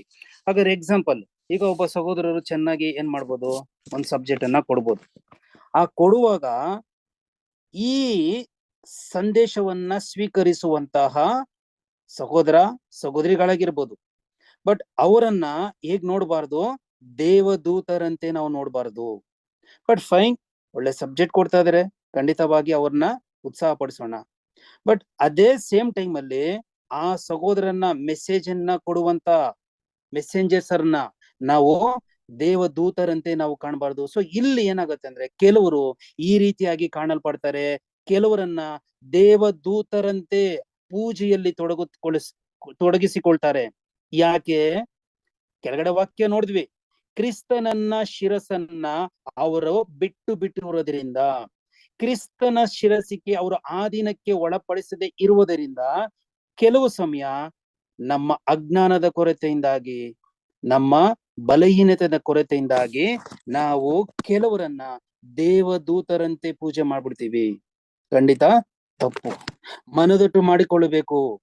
ಯಾವಾಗ್ಲೂ ತಲೆಗೆ ಕೊಡುವಂತ ಘನವನ್ನ ತಲೆಗೆ ಕೊಡಬೇಕು. ಆ ತಲೆಗೆ ಕೊಡುವಂತ ಘನವನ್ನ ನಾವು ಮತ್ತೊಬ್ಬ ಸಹೋದರನಿಗೆ ನಾವು ಸಲ್ಲಿಸ್ಬಿಡ್ಬಾರ್ದು. ಬಟ್ ನಮ್ಮನ್ನ ಸತ್ಯದಲ್ಲಿ ಕರ್ಕೊಂಡ್ ಬಂದಿರುವಂತ ಸಹೋದರನೇ ಆಗಿರಬಹುದು, ನಮ್ಮನ್ನ ಸತ್ಯದಲ್ಲಿ ನಡೆಸುವಂತ ಸಹೋದರನೇ ಆಗಿರಬಹುದು, ಬಟ್ ಲಿಮಿಟ್ ಇಡಬೇಕು. ಆ ಲಿಮಿಟ್ ಅಲ್ಲಿ ಒಂದು ವೇಳೆ ಈ ಸಹೋದರನಿಂದಲೇ ಕೆಲವು ಸಮಯ ಏನಾಗ್ಬಿಡ್ಬೋದು, ಮತ್ತೊಬ್ಬರಿಗೆ ವಿಘ್ನ ಆಗ್ಬಿಡ್ಬೋದು. ಯಾಕಂದ್ರೆ ಇವರು ತುಂಬಾ ಚೆನ್ನಾಗಿ ಮಾತಾಡ್ಬೋದು, ತುಂಬಾ ಅವ್ರನ್ನ ಸತ್ಯದಲ್ಲಿ ನಡೆಸ್ಬೋದು, ಬಟ್ ಕೆಲವು ಸಮಯ ಈ ಒಂದು ಸ್ಪೀಕರ್ ಇಂದನೇ ಮತ್ತೊಬ್ಬರಿಗೆ ವಿಘ್ನವಾಗ್ಬಿಡ್ಬೋದು, ಅಥವಾ ಕೇಳುವಂತವರಿಂದಲೇ ಆ ಸ್ಪೀಕರ್ಗೂ ಏನಾಗ್ಬಿಡ್ಬೋದು, ವಿಘ್ನ ಆಗ್ಬಿಡ್ಬೋದು, ಹೆಚ್ಚಳ ಪಟ್ಬಿಡ್ಬೋದು. ಬಟ್ ಅವರನ್ನ ಕೆಲವು ಸಮಯ ಏನ್ ಮಾಡ್ಬಿಡ್ತೀವಿ, ಕೆಲವೊಬ್ಬ ಸಹೋದರನ್ನ ವಿಶೇಷವಾಗಿ ಇಲ್ಲಿ ಯಾರನ್ನ ಸಹೋದರರು ಯಾರು ದೇವದೂತರಂತೆ ಆ ಮೆಸೆಂಜರ್ಸ್ ಸಂದೇಶವನ್ನ ತರುವಂತವರು, ಸೊ ಅವರನ್ನ ನೀವೇನ್ ಮಾಡಬೇಡ್ರಿ. ನೀವು ಕ್ರಿಸ್ತನಿಗೆ ಕೊಡುವಂತ ಘನವನ್ನ, ಕ್ರಿಸ್ತನು ನಿಮಗೆ ಶಿರಸ್ಸನ್ನಾಗಿ ಇರುವ ಬದಲಿಗೆ ನೀವು ಅವರನ್ನ ಶಿರಸ್ಸನ್ನಾಗಿ ಮಾಡ್ಬಿಡ್ಬಾರ್ದು. ಒಂದು ವೇಳೆ ನೀವು ಈ ರೀತಿಯಾಗಿ ಮಾಡಿದ್ರೆ, ಇಂಥ ಬಲಹೀನತೆಯಲ್ಲಿ ನಮ್ಮ ಮಧ್ಯದಲ್ಲಿ ಇದ್ರೆ, ಖಂಡಿತವಾಗಿ ದೇವರು ಇದನ್ನ ನಮ್ಮನ್ನ ಇಷ್ಟಪಡೋದಿಲ್ಲ. ಹಾಗಾದ್ರೆ ನಮ್ಮ ತಲೆಯನ್ನ ಮಾತ್ರ ನಾವೇನ್ ಮಾಡ್ಬೇಕು, ದೃಷ್ಟಿಸಿ ನೋಡ್ಬೇಕು. ಅದಕ್ಕೆ ಬದಲಾಗಿ ನಮ್ಮ ಮುಂದೆ ಇರುವಂತ ಕೆಲವು ಸಹೋದರಗಳನ್ನ ಕೆಲವು ಸಮಯ ನಾವೇನ್ ಮಾಡ್ಬಿಡ್ತೀವಿ, ನೋಡ್ಬಿಡ್ತೀವಿ. ಆದ್ರೆ ಖಂಡಿತ ಇದು ದೊಡ್ಡ ತಪ್ಪು. ಖಂಡಿತ ಇದು ಹೊಸ ಸೃಷ್ಟಿ ನಮ್ಮ ಜೀವನದಲ್ಲಿ ನಾವು ಬೆಳೆಸಿಕೊಳ್ಳುವುದಕ್ಕೆ ಸಾಧ್ಯವಾಗುವುದಿಲ್ಲ. ಹಾಗಾದ್ರೆ ಇದನ್ನ ಗಮನದಲ್ಲಿ ಇಟ್ಕೊಳ್ಬೇಕು. ನಮ್ಮನ್ನ ಯಾವ ರೀತಿ ನಮ್ಮನ್ನ ನಾವೇ ಮೋಸಗೊಳಿಸದಂತೆ ಅಥವಾ ಇನ್ನಿತರನ್ನ ನಾವು ಮೋಸಗೊಳಿಸದಂತೆ ಎಚ್ಚರಿಕೆ ಆಗಿರಬೇಕು. ಯಾಕಂದ್ರೆ ಕೆಲವು ಸಮಯ ಒಳ್ಳೆ ಮೆಸೆಂಜರ್ಸ್ ನಮ್ಗೆ ಗೊತ್ತಿದೆ. ಅಪೊಸ್ತಲನ ಯೋಹಾನನು ಪದ್ಮೋಸ್ ದ್ವೀಪದಲ್ಲಿ ಇದ್ದಾಗ ಏನ್ ಮಾಡ್ತಾರೆ, ಹೋಗಿ ಒಬ್ಬ ದೇವದೂತನ ಪಾದದಲ್ಲಿ ಬೀಳ್ತಾರೆ. ಅವಾಗ ನೋಡ್ರಿ, ಆ ದೇವದೂತ ಎಷ್ಟರ ಮಟ್ಟಿಗೆ ತನ್ನನ್ನ ಕಾಯ್ದುಕೊಳ್ತಾರೆ. ನೋಡಪ್ಪ, ನಾನು ನಿನ್ನ ರೀತಿಯಲ್ಲಿ ಒಬ್ಬ ಮನುಷ್ಯ, ನಾನು ನಿನ್ನ ರೀತಿಯಲ್ಲಿ ಒಬ್ಬರಾಗಿದ್ದೀನಿ, ಬಟ್ ದೇವರಿಗೆ ನಿನ್ನ ಘನವನ್ನ ಸಲ್ಲಿಸು, ನೀನು ನನ್ನ ಕಾಲಿಗೆ ಬೀಳ್ಬೇಡ. ಕೆಲವು ಸಮಯ ಅಪೊಸ್ತಲರು ಕೆಲವೊಂದು ಊರ್ ಕಡೆ ಹೋಗಿರ್ತಾರೆ. ಆ ಒಂದು ಊರಲ್ಲಿ ಅಪೊಸ್ತಲ ಮತ್ತು ಸೀಲರನ್ನ ಏನ್ ಮಾಡ್ತಾರೆ ಅಂದ್ರೆ, ಬಾರ್ನಬರನ್ನ ಕೆಲವು ಸಮಯ ಏನ್ ಮಾಡ್ತಾರೆ ಅಂದ್ರೆ ಅವ್ರನ್ನ ಪೂಜೆ ಮಾಡೋದಕ್ಕೆ ಸ್ಟಾರ್ಟ್ ಮಾಡ್ಬಿಡ್ತಾರೆ. ಬಟ್ ಎಂತ ಕ್ಯಾರೆಕ್ಟರ್ ತೋರಿಸ್ತಾರೆ ಗೊತ್ತಾ ಅಪೊಸ್ತಲ ಪೌಲರು? ತಮ್ಮ ಬಟ್ಟೆಗಳನ್ನ ಹರಿದಾಕೋಗ್ಬಿಡ್ತಾರೆ. ಬಟ್ಟೆಗಳನ್ನ ಹರಿದಾಕೋಗ್ಬಿಟ್ಟು, ನಾವು ನಿಮ್ಮ ರೀತಿಯಲ್ಲಿ ಇರುವಂತ ಮನುಷ್ಯರು, ನಾವು ದೇವರಲ್ಲ, ನೀವು ದೇವರಿಗೆ ಘನವನ್ನ ಸಲ್ಲಿಸ್ರಿ. ನೋಡ್ರಿ, ಕೆಲವು ಸಮಯ ಈ ರೀತಿಯಾಗಿ ಮೆಸೆಂಜರ್ಸ್ ಸಂದೇಶವನ್ನ ತರುವವರು ಯಾವ ರೀತಿ ಅದನ್ನ ತೆಗೆದುಕೊಳ್ಳುವಂತಹ ಸಹೋದರ ಸಹೋದರಿಗಳವ್ರನ್ನ ದೇವದೂತರಂತೆ ಪೂಜೆಯಲ್ಲಿ ಅತಿ ವಿನಯವರಂತೆ ಏನ್ ಮಾಡ್ಬಿಡ್ತಾರಂತೆ, ನಟಿಸುವುದರಲ್ಲಿ ಆಸಕ್ತರಾಗಿದ್ದಾರೆ. ತಲೆಗೆ ಕೊಡುವಂತ ಘನ, ತಲೆಗೆ ಕೊಡುವಂತ ಮರ್ಯಾದೆ ಮತ್ತೊಬ್ಬ ಸಹೋದರನಿಗೆ ಏನ್ ಮಾಡ್ತಾರೆ, ಇದರಲ್ಲಿ ಕೊಡುವರಾಗಿರ್ತಾರೆ. ಖಂಡಿತ ಅದು ದೊಡ್ಡ ತಪ್ಪು. ಸತ್ಯದಲ್ಲಿ ನಮ್ಮನ್ನ, ಹೊಸ ಸೃಷ್ಟಿಯ ಜೀವನದಲ್ಲಿ ಅದು ನಮ್ಮನ್ನ ಬೆಳೆಸೋದಿಲ್ಲ ಅಂತ ಹೇಳ್ತಾರೆ.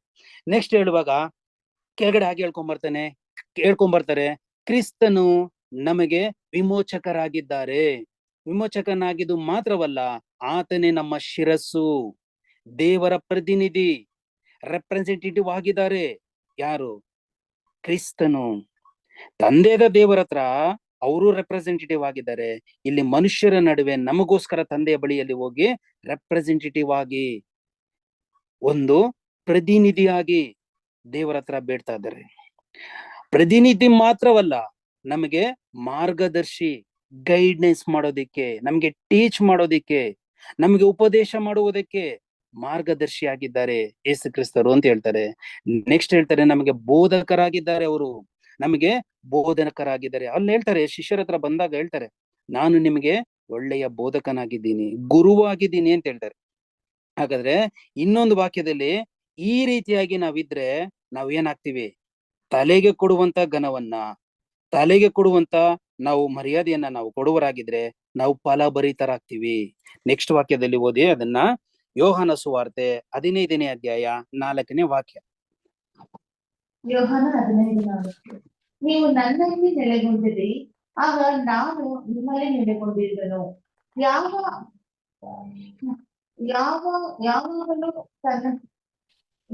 ಯಾವ ಕದಲು ತನ್ನಷ್ಟಕ್ಕೆ ತಾನೇ ಫಲ ಕೊಡಲಾರದು. ದ್ರಾಕ್ಷಿ ಕೊಂಬೆಯಲ್ಲಿ ನೆಲೆಗೊಂಡಿರಬೇಕು, ನಿಮಗೂ ಅನ್ವಯಿಸುತ್ತದೆ. ನೀವು ನಿಮ್ಮಷ್ಟಕ್ಕೆ ಫಲ ಕೊಡಲಾರಿರಿ, ನೀವು ನನ್ನಲ್ಲಿ ನೆಲೆಗೊಂಡಿರಬೇಕು. ಬೇಬಿ ಸಿಸ್ಟರ್, ನಿಮ್ ವಾಯ್ಸ್ ಸ್ವಲ್ಪ ಕಡಿಮೆ ಕೇಳಿಸ್ತದೆ. ಎಲ್ಲಾದ್ರೂ ಸ್ವಲ್ಪ ನೆಟ್ವರ್ಕ್ ಇರೋ ಕಡೆ ಕುತ್ಕೊಳ್ಳಿ. ಇಲ್ಲೇನ್ ವಾಯ್ಸ್ ತುಂಬಾ ಕಡಿಮೆ ಕೇಳಿಸ್ತಾ ಇದೆ. ಹಾಗಾದ್ರೆ ಇಲ್ಲೇನ್ ಹೇಳ್ತಾ ಇದಾರೆ ಅಂದ್ರೆ, ಯೋಹಾನ ಸುವಾರ್ತೆ 15:4 ಹೇಳ್ತಾರೆ, ನೀವು ನನ್ನಲ್ಲಿ ನೆಲೆಗೊಂಡಿರ್ರಿ. ನೋಡ್ರಿ ಎಷ್ಟು ಕ್ಲಿಯರ್ ಆಗಿ ಹೇಳ್ತಾರೆ. ಯಾವಾಗ ನೆಲೆಗೊಳ್ಳೋದಕ್ಕೆ ಸಾಧ್ಯ? ಒಂದು ತಲೆ ಕೆಳಗಡೆ ಆ ಬಾಡಿ, ಶರೀರ ಸಂಪೂರ್ಣವಾಗಿ ಅದು ಇದ್ರೆ ಮಾತ್ರನೇ ನೆಲೆಗೊಳ್ಳೋದಕ್ಕೆ ಸಾಧ್ಯ. ಹಾಗಾದ್ರೆ ನೆಲೆಗೊಂಡ್ರೆ ನೀವೇನ್ ಮಾಡಕ್ ಸಾಧ್ಯ? ಖಂಡಿತ ಫಲ ಕೊಡೋದಿಕ್ಕೆ ಸಾಧ್ಯ. ಆಗ ಹೇಳ್ತಾರೆ, ನೀವು ನನ್ನಲ್ಲಿ ನೆಲೆಗೊಂಡಿರ್ರಿ, ನಾನು ನಿಮ್ಮಲ್ಲಿ ನೆಲೆಗೊಂಡಿರುವೆನು. ಯಾವ ಕವಲು, ಯಾವ ಬ್ರಾಂಚ್ ಏನಾಗಲ್ಲ, ತನ್ನಷ್ಟಕ್ಕೆ ತಾನು, ಅಂದ್ರೆ ಯಾವ ಕವಲು ಅಥವಾ ಕೊಂಬೆ ಅಂತ ಹೇಳ್ಬೋದು, ಯಾವ ಕೊಂಬೆನು ತನ್ನಷ್ಟಕ್ಕೆ ತಾನೇ ಫಲ ಕೊಡಲಾರದು. ದ್ರಾಕ್ಷಿ ಬಳ್ಳಿಯಲ್ಲಿ ನೆಲೆಗೊಂಡಿರ್ಬೇಕಾದ್ರೆ ಮಾತ್ರನೇ ಆ ಕೊಂಬೆಯಲ್ಲಿ ಫಲಗಳು ಏನಾಗತ್ತೆ, ಕೊಡೋದಿಕ್ಕೆ ಸಾಧ್ಯವಾಗುತ್ತದೆ. ಇದು ನಿಮಗೂ ಅನ್ವಯಿಸುತ್ತದೆ. ನಿಮ್ಮಿಷ್ಟಕ್ಕೆ ನೀವೇನ್ ಮಾಡಕ್ಕಾಗಿದಿಲ್ಲ, ಫಲ ಕೊಡೋದಿಕ್ಕೆ ಆಗಲ್ಲ. ಒಂದು ತಲೆ ಕೆಳಗಡೆ ಯಾವ ರೀತಿ ಶರೀರ ಹೊಂದಾಣಿಕೆಯಲ್ಲಿ ಇದ್ದಾಗ ಆ ಶರೀರನೂ ಆಕ್ಟಿವಿಟಿ ಆಗಿರುತ್ತೆ, ಅದೇ ರೀತಿಯಲ್ಲಿ ಇಲ್ಲಿ ಹೇಳುವಾಗ ನಿಮ್ಮಷ್ಟಕ್ಕೆ ನೀವೇ ಫಲ ಕೊಡಲಾರಿರಿ. ಹಾಗಾದ್ರೆ ನಾವು ಯಾವಾಗ ಯೇಸು ಕ್ರಿಸ್ತನಲ್ಲಿ ನೆಲೆಗೊಂಡಿರ್ತೀವೋ ಫಲ ಕೊಡೋದಕ್ಕೆ ಸಾಧ್ಯವಾಗುತ್ತೆ. ಹಾಗಾದ್ರೆ ನೀವು ನನ್ನಲ್ಲಿ ನೆಲೆಗೊಂಡಿದ್ರೆ ಮಾತ್ರನೇ ನೀವು ಫಲ ಕೊಡುವುದಕ್ಕೆ ಸಾಧ್ಯ ಅಂತ ಹೇಳ್ತಾರೆ. ನೆಕ್ಸ್ಟ್ ಇನ್ನೊಂದು ವಾಕ್ಯನ ಅದಕ್ಕೆ ಕೊಡ್ತಾರೆ. ಯೋಹಾನ ಸುವಾರ್ತೆ 15ನೇ ಅಧ್ಯಾಯ 7ನೇ ವಾಕ್ಯದಲ್ಲಿ ಹೇಳ್ತಾರೆ, ಓದಿಷ್ಟ. ನೀವು ನನ್ನಲ್ಲಿಯೂ ನನ್ನ ವಾಕ್ಯಗಳು ನಿಮ್ಮಲ್ಲಿಯೂ ನೆಲೆಗೊಂಡಿದ್ದರೆ ಏನು ಬೇಕಾದರೂ ಬೇಡಿಕೊಳ್ಳಿರಿ, ಅದು ನಿಮಗೆ ದೊರೆಯುವುದು. ನೋಡ್ರಿ ಎಷ್ಟು ಕ್ಲಿಯರ್ ಆಗಿ ಹೇಳಿದ್ರು. ನೀವು ನನ್ನಲ್ಲಿಯೂ ನನ್ನ ವಾಕ್ಯಗಳು ನಿಮ್ಮಲ್ಲಿಯೂ ನೆಲೆಗೊಂಡಿದ್ದರೆ ಏನು ಬೇಕಾದ್ರೂ ಏನ್ ಮಾಡ್ರಿ, ಕೇಳಿಕೊಳ್ಳಿರಿ, ಅದು ನಿಮಗೆ ದೊರೆಯುತ್ತೆ. ಹಾಗಾದ್ರೆ ಯಾವಾಗ ನಮಗೆ ದೊರೆಯುತ್ತೆ? ನಾವು ಕ್ರಿಸ್ತನಲ್ಲಿ ನೆಲೆಗೊಂಡಿರಬೇಕು. ಕ್ರಿಸ್ತನ ವಾಕ್ಯಗಳಲ್ಲಿ ನಾವು ನಂಬಿಗಸ್ತರಾಗಿ ನಾವು ಆತನಲ್ಲಿ ನೆಲೆಗೊಂಡಿರುವಾಗ ಖಂಡಿತವಾಗಿ ನಾವು ಫಲಭರಿತರಾಗಿ ಏನ್ ಕೇಳಿದ್ರು ದೇವರು ನಮಗೆ ಕೊಡುವರಾಗಿದ್ದಾರೆ.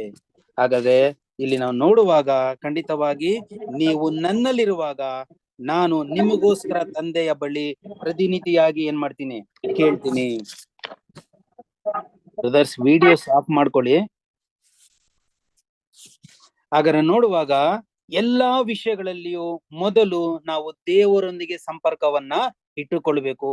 ಹಾಗಾದ್ರೆ ಇಲ್ಲಿ ಮುಖ್ಯವಾಗಿ ನಾವು ಯಾಕೆ ಕ್ರಿಸ್ತನ ಅನ್ಯೋನ್ಯತೆಯಲ್ಲಿ ಅಥವಾ ಹೊಂದಿಕೆಯಲ್ಲಿ ಇರಬೇಕು ಎಂಬುದಾಗಿ ಇನ್ನೊಂದು ವಾಕ್ಯದಲ್ಲಿ ಹೇಳ್ತಾರೆ. ನಾವು ಯಾಕೆ ಕ್ರಿಸ್ತನ ಅನ್ಯೋನ್ಯತೆಯಲ್ಲಿ ಅಥವಾ ಕ್ರಿಸ್ತನ ಹೊಂದಿಕೆಯಲ್ಲಿ ನಾವು ಇರ್ಬೇಕು, ಯಾಕೆ ಇರ್ಬೇಕು ನೋಡುವಾಗ ವಾಕ್ಯ ಓದ್ತೀವಿ. ಇಬ್ರಿಯ 10ನೇ ಅಧ್ಯಾಯ 31ನೇ ವಾಕ್ಯ. ಜೀವ ಸ್ವರೂಪರಾದ ದೇವರ ಕೈಯಲ್ಲಿ ಸಿಕ್ಕಿ ಬೀಳುವುದು ಅದೆಷ್ಟು ಭಯಂಕರ. ನೋಡ್ರಿ, ಈ ವಾಕ್ಯ ನಮ್ಗೇನಾಗತ್ತೆ, ತುಂಬಾ ಭಯವನ್ನ ಉಂಟು ಮಾಡತ್ತೆ. ಆ ತರ ವಾಕ್ಯ ಇದೆ ಇದು. ಜೀವ ಸ್ವರೂಪನಾದ ದೇವರ ಕೈಯಲ್ಲಿ ಸಿಕ್ಕಿ ಬೀಳುವುದು ಅದೆಷ್ಟು ಭಯಂಕರ. ಹಾಗಾದ್ರೆ ಇನ್ಯಾರ ಕೈಯಲ್ಲಿ ಬೀಳ್ಬೇಕು? ಜೀವ ಸ್ವರೂಪನಾದ ದೇವರ, ಸರ್ವಶಕ್ತನಾದ ದೇವರ ಕೈಯಲ್ಲಿ ಸಿಕ್ಕಿ ಬಿಡುವುದು ಖಂಡಿತ ಏನಾಗಿದೆ, ತುಂಬಾ ಭಯಂಕರವಾಗಿದೆ. ಯಾಕಂದ್ರೆ ನಮ್ಗೆ ಗೊತ್ತಿದೆ, ಹಳೆ ಒಡಂಬಡಿಕೆ ಕಾಲದಲ್ಲಿ, ಮೋಶೆ ಕಾಲದಲ್ಲಿ ಜೀವ ಸ್ವರೂಪನಾದ ದೇವರ ಕೈಯಲ್ಲಿ ಬಿದ್ದವರಲ್ಲ ಯಾವ ರೀತಿ ಅಟ್ ಎ ಟೈಮ್ ಭೂಮಿ ಸೀಳಿತು, ಹಾಗೆ ಅವ್ರನ್ನ ಭೂಮಿ ನುಂಗ್ಬಿಡುತ್ತೆ. ಆ ರೀತಿ ಇರುವಾಗ ಇಲ್ಲಿ ನಮಗೇನು ಭಯ? ಯಾವ ರೀತಿ ಭಯ? ಜೀವ ಸ್ವರೂಪನಾದ ದೇವರ ಕೈಯಲ್ಲಿ ಸಿಕ್ಕಿ ಬೀಳುವುದು ಅದೆಷ್ಟು ಭಯಂಕರ ಅಂತ ಹೇಳ್ತಾರೆ. ಹಾಗಾದ್ರೆ ಖಂಡಿತವಾಗಿ ನಾವು ತಂದೆಯೊಂದಿಗೆ ನಿಕಟವಾಗಿರುವುದಕ್ಕೆ ಸಾಧ್ಯವಿಲ್ಲ. ಯಾವಾಗ? ಪಾಪದ ಸ್ಥಿತಿಯಲ್ಲಿರುವಾಗ, ನಾವು ನೀತಿವಂತರಾಗದೆ ಇರುವಾಗ, ಆ ಜಸ್ಟಿಫಿಕೇಶನ್, ಸ್ಯಾಂಟಿಫಿಕೇಶನ್, ಪ್ಯೂರಿಫಿಕೇಶನ್ ಇದಿಷ್ಟು ಇಲ್ಲದಿರುವಾಗ ನಾವು ದೇವರ ನಿಕಟವಾದ ಸಂಬಂಧದಲ್ಲಿ ಇರುವುದಕ್ಕೆ ಸಾಧ್ಯವಿಲ್ಲ. ಹಾಗಾದ್ರೆ ಯಾಕೆ? ದೇವರು ಪರಿಶುದ್ಧರಾಗಿದ್ದಾರೆ, ನಾವು ಪಾಪಿಗಳಾಗಿದ್ದೀವಿ. ನಾವು ಯಾರ ಹತ್ತಿರ ನಿಕಟವಾಗಿರಬೇಕು? ಕ್ರಿಸ್ತನ ಹತ್ತಿರ ಮೊದಲು ನಾವು ನಿಕಟವಾಗಿರಬೇಕು. ಬೇರೆ ಯಾರ ಹತ್ತಿರನು ನಾವು ನಿಕಟವಾಗಿರಬಾರದು. ನಮ್ಮ ತಲೆಯಾಗಿರುವ ಕ್ರಿಸ್ತನನ್ನ ಬಿಟ್ಟು ಲೋಕದ ಮನುಷ್ಯರಾಗ್ಲಿ, ಸಹೋದರರಾಗ್ಲಿ, ಅಥವಾ ತಂದೆಯಾದ ದೇವರ ಹತ್ರನೂ ನಾವೇನ್ ಮಾಡಕ್ಕಾಗೋದಿಲ್ಲ. ನಿಕಟವಾದ ಸಂಬಂಧ ಕ್ರಿಸ್ತನನ್ನ ಬಿಟ್ಟು, ಗಮನಿಸ್ಬೇಕಿದನ್ನ, ಕ್ರಿಸ್ತನನ್ನ ಬಿಟ್ಟು ನಾವು ತಂದೆಯಾದ ದೇವರ ಹತ್ರನೂ ನಾವೇನ್ ಮಾಡಕ್ಕಾಗೋದಿಲ್ಲ, ನಿಕಟ ಸಂಬಂಧವನ್ನ ಇಟ್ಟುಕೊಳ್ಳುವುದಕ್ಕೆ ಸಾಧ್ಯವಿಲ್ಲ. ಯಾಕಂದ್ರೆ ನಾವು ಪಾಪಿಗಳಾಗಿದ್ದೀವಿ, ಅಪರಿಪೂರ್ಣರಾಗಿದ್ದೀವಿ. ಕ್ರಿಸ್ತನೇ ನಮಗೋಸ್ಕರ ತಂದೆ ಹತ್ರ ಹೋಗಿ ಬೇಡಬೇಕು. ಕ್ರಿಸ್ತನೇ ನಮಗೆ ವಿಮೋಚಕನಾಗಿದ್ದಾನೆ, ಕ್ರಿಸ್ತನೇ ನಮಗೆ ಜ್ಞಾನವಾಗಿದ್ದಾರೆ, ಕ್ರಿಸ್ತನೇ ನಮಗೆ ನೀತಿ ನಿರ್ಣಯಕರಾಗಿದ್ದಾರೆ, ಕ್ರಿಸ್ತನೇ ನಮಗೆ ಪರಿಶುದ್ಧಗೊಳಿಸುವಂತ ದೇವರಾಗಿದ್ದಾರೆ. ಸೊ ಆಗಿರುವಾಗ ಮುಖ್ಯವಾಗಿ ಇಲ್ಲಿ ಇನ್ನೊಂದು ವಿಷಯ ಏನಂತ ನೋಡುವಾಗ, ನೆಕ್ಸ್ಟ್ ಪರಿಶುದ್ಧಗೊಳಿಸುವಿಕೆ ಎಂದರೇನು, ಶುದ್ಧಗೊಳಿಸುವಿಕೆ ಅಥವಾ ಶುದ್ಧಗೊಳಿಸುವಿಕೆ ಎಂದರೆ ಏನು, ಅಥವಾ ಪರಿಶುದ್ಧಗೊಳಿಸುವಿಕೆ ಎಂದರೇನು ಎಂಬುದಾಗಿ ನಾವು ನೋಡೋಣ. ಅಥವಾ ನಾವು ಯಾವುದಕ್ಕೋಸ್ಕರ ಪರಿಶುದ್ಧಗೊಳಿಸಬೇಕು, ನಾವು ಯಾವುದಕ್ಕೋಸ್ಕರ ಪರಿಶುದ್ಧರಾಗಬೇಕು? ದೇವರ ದೈವಿಕ ಯೋಜನೆಯಲ್ಲಿ, ಹೊಸ ಸೃಷ್ಟಿಯಲ್ಲಿ ಒಂದು ಪರಿಶುದ್ಧ ಕೆಲಸವನ್ನ ಮಾಡಬೇಕು. ಹಾಗಾದ್ರೆ ಪರಿಶುದ್ಧ ಕೆಲಸ ಮಾಡ್ಬೇಕಾದ್ರೆ ಅವರು ಹೇಗಿರ್ಬೇಕು? ಅವರು ಪರಿಶುದ್ಧರಾಗಿರಬೇಕು. ಹಾಗಾದ್ರೆ ನೋಡುವಂತ ಒಂದು ಮುಖ್ಯವಾದ ವಿಷಯ, ಈ ಲೋಕದಲ್ಲಿ ಯಾವ ಜನರು ಮಾಡದಂತ ಪರಿಶುದ್ಧವಾದ ಸೇವೆಯನ್ನ ಮಾಡುವುದಕ್ಕೆ ದೇವರು ನಮ್ಮನ್ನ ಕರೆದಿದ್ದಾರೆ. ಅತಿ ಪರಿಶುದ್ಧವಾದ ಒಂದು ಕೆಲಸವನ್ನ ಮಾಡೋದಕ್ಕೆ ದೇವರು ನಮ್ಮನ್ನ ಕರೆದಿದ್ದಾರೆ. 1000 ವರ್ಷದಲ್ಲಿ ಪರಿಶುದ್ಧವಾದ ಯಾಜಕರುಗಳು ಆಗಬೇಕು. ಅಂತವರನ್ನ ಈ ಪಾಪವಾದ ಲೋಕದಲ್ಲಿ ದೇವರು ಅವರನ್ನ ಪ್ರತ್ಯೇಕಿಸುವುದೇ ಎಂಬುದಾಗಿ ಹೇಳುವುದೇ ದೇವರು ಅವರನ್ನ ಪರಿಶುದ್ಧಗೊಳಿಸುವುದು. ಮೊದಲನೇದಾಗಿ 1000 ವರ್ಷದಲ್ಲಿ ನಾವು ಯಾಜಕರಾಗ್ಬೇಕು. ಎರಡನೇದಾಗಿ ತನ್ನ ಮಗನ ಜೊತೆಯಲ್ಲಿ ನಾವಿರ್ಬೇಕು. ಅದಾದ್ಮೇಲೆ ಈ ಲೋಕದಲ್ಲಿ ನಾವು ಮುಖ್ಯವಾಗಿ ನೋಡುವಾಗ ಪರಿಶುದ್ಧಗೊಳಿಸುವಿಕೆ ಎಂದರೇನು ಎಂಬುದಾಗಿ ಅಲ್ಲಿ ಸಹೋದರ ಹೇಳುವಾಗ, ಈ ಪಾಪವಾದ ಲೋಕದಿಂದ ನಮ್ಮನ್ನ ಪ್ರತ್ಯೇಕಿಸಬೇಕು. ಆ ಮಾತು ಹೇಳುವುದೇ ಇಲ್ಲಿ ಸಹೋದರ ಏನ್ ಹೇಳ್ತಾರೆ ಅಂದ್ರೆ ಪರಿಶುದ್ಧಗೊಳಿಸುವುದು. ಯಾವುದಕ್ಕೋಸ್ಕರ ಪರಿಶುದ್ಧಗೊಳಿಸಬೇಕು ಅಂತ 2 ವಿಷಯಗಳು ನೋಡಿದ್ವಿ. ಒಂದು, ನಾವು ದೇವರೊಂದಿಗೆ ಆತನ ಮಗನ ಸಂಗಡ ಇರೋದಕ್ಕೆ. ನೆಕ್ಸ್ಟ್ 1000 ವರ್ಷದಲ್ಲಿ ನಾವು ಯಾಜಕರು, ಪರಿಶುದ್ಧ ಯಾಜಕರಾಗಿ ನಾವು ಇಲ್ಲಿ ಇರೋದಿಕ್ಕೆ, ಯಾಜಕ ವರ್ಗದವರಾಗಿ ನಾವು ಕಾಣಲ್ಪಡೋದಿಕ್ಕೆ ಅಂತ ಹೇಳ್ತಾರೆ. ಹಾಗಾದ್ರೆ ಕೆಟ್ಟದಿಂದ, ಅಶುದ್ಧತೆಯಿಂದ ಅವರನ್ನ ಪ್ರತ್ಯೇಕಿಸುವುದೇ ಪರಿಶುದ್ಧಗೊಳಿಸುವಿಕೆ ಎಂಬುದಾಗಿ ನೋಡ್ತೀವಿ. ಈ ಕೆಟ್ಟವಾದ ಲೋಕದಿಂದ, ಮಾಯವಾದ ಲೋಕದಿಂದ, ಅಶುದ್ಧವಾದ ಲೋಕದಿಂದ ನಮ್ಮನ್ನ ಪ್ರತ್ಯೇಕಿಸುವುದೇ ಏನಂತ ಹೇಳ್ತಾರೆ ಅಂದ್ರೆ ಸಹೋದರರು, ಅವರನ್ನ ಪರಿಶುದ್ಧಗೊಳಿಸುವುದು. ಖಂಡಿತವಾಗಿ ಲೋಕದಲ್ಲಿದ್ದೀವಿ, ಲೋಕದ ಕಾರ್ಯದಲ್ಲಿದ್ದೀವಿ, ಲೋಕದ ಮಧ್ಯದಲ್ಲಿದ್ದೀವಿ. ಎಕ್ಸಾಂಪಲ್, ಒಂದು ತಾವರೆ ಯಾವ ರೀತಿ ಆ ಕೆಸರಿನಲ್ಲಿ ಇರುತ್ತೆ, ಬಟ್ ಆ ತಾವರೆಗೆ ಕೆಸರು ಅಂಟ್ಕೊಂಡಿರುತ್ತಾ? ಖಂಡಿತ ಅಂಟ್ಕೊಂಡಿರಲ್ಲ. ಒಂದು ಮೀನು, ಸಮುದ್ರದಲ್ಲಿರುವಂತ ಮೀನು ಉಪ್ಪಿನಲ್ಲೇ ಇರುತ್ತೆ, ಬಟ್ ಆ ನೀರಿನಿಂದ ತೆಗೆಯುವಾಗ ಉಪ್ಪಿನ ಅಂಶ ಅದರಲ್ಲಿ ಕೂಡಿರುತ್ತಾ? ಖಂಡಿತ ಕೂಡಿರೋದಿಲ್ಲ. ಸೊ ಲೋಕದಲ್ಲೇ ಇದ್ದೀವಿ, ಲೋಕದ ಮಧ್ಯದಿಂದ ದೇವರು ನಮ್ಮನ್ನ ಪ್ರತ್ಯೇಕಿಸ್ತಾರೆ, ನಮ್ಮನ್ನ ಪರಿಶುದ್ಧಗೊಳಿಸೋದಿಕ್ಕೆ. ಸೊ ಈ ಲೋಕದ ಮಧ್ಯದಿಂದ ನಮ್ಮನ್ನ ಸಪರೇಟ್ ಪಡಿಸುವುದೇ ಪರಿಶುದ್ಧಗೊಳಿಸುವಿಕೆ ಎಂಬುದಾಗಿ ಹೇಳ್ತಾರೆ. ಹಾಗಾದ್ರೆ ನೆಕ್ಸ್ಟ್ ನಾವು ಎಲ್ಲಿಂದ ಓದೋಣ ಎಂಬುದಾಗಿ ನೋಡುವಾಗ, ಪರಿಶುದ್ಧಗೊಳಿಸುವಿಕೆಯು ಎಂಬುದಾಗಿ ಅಲ್ಲಿಂದ ಓದಿಸ್ತಾರೆ.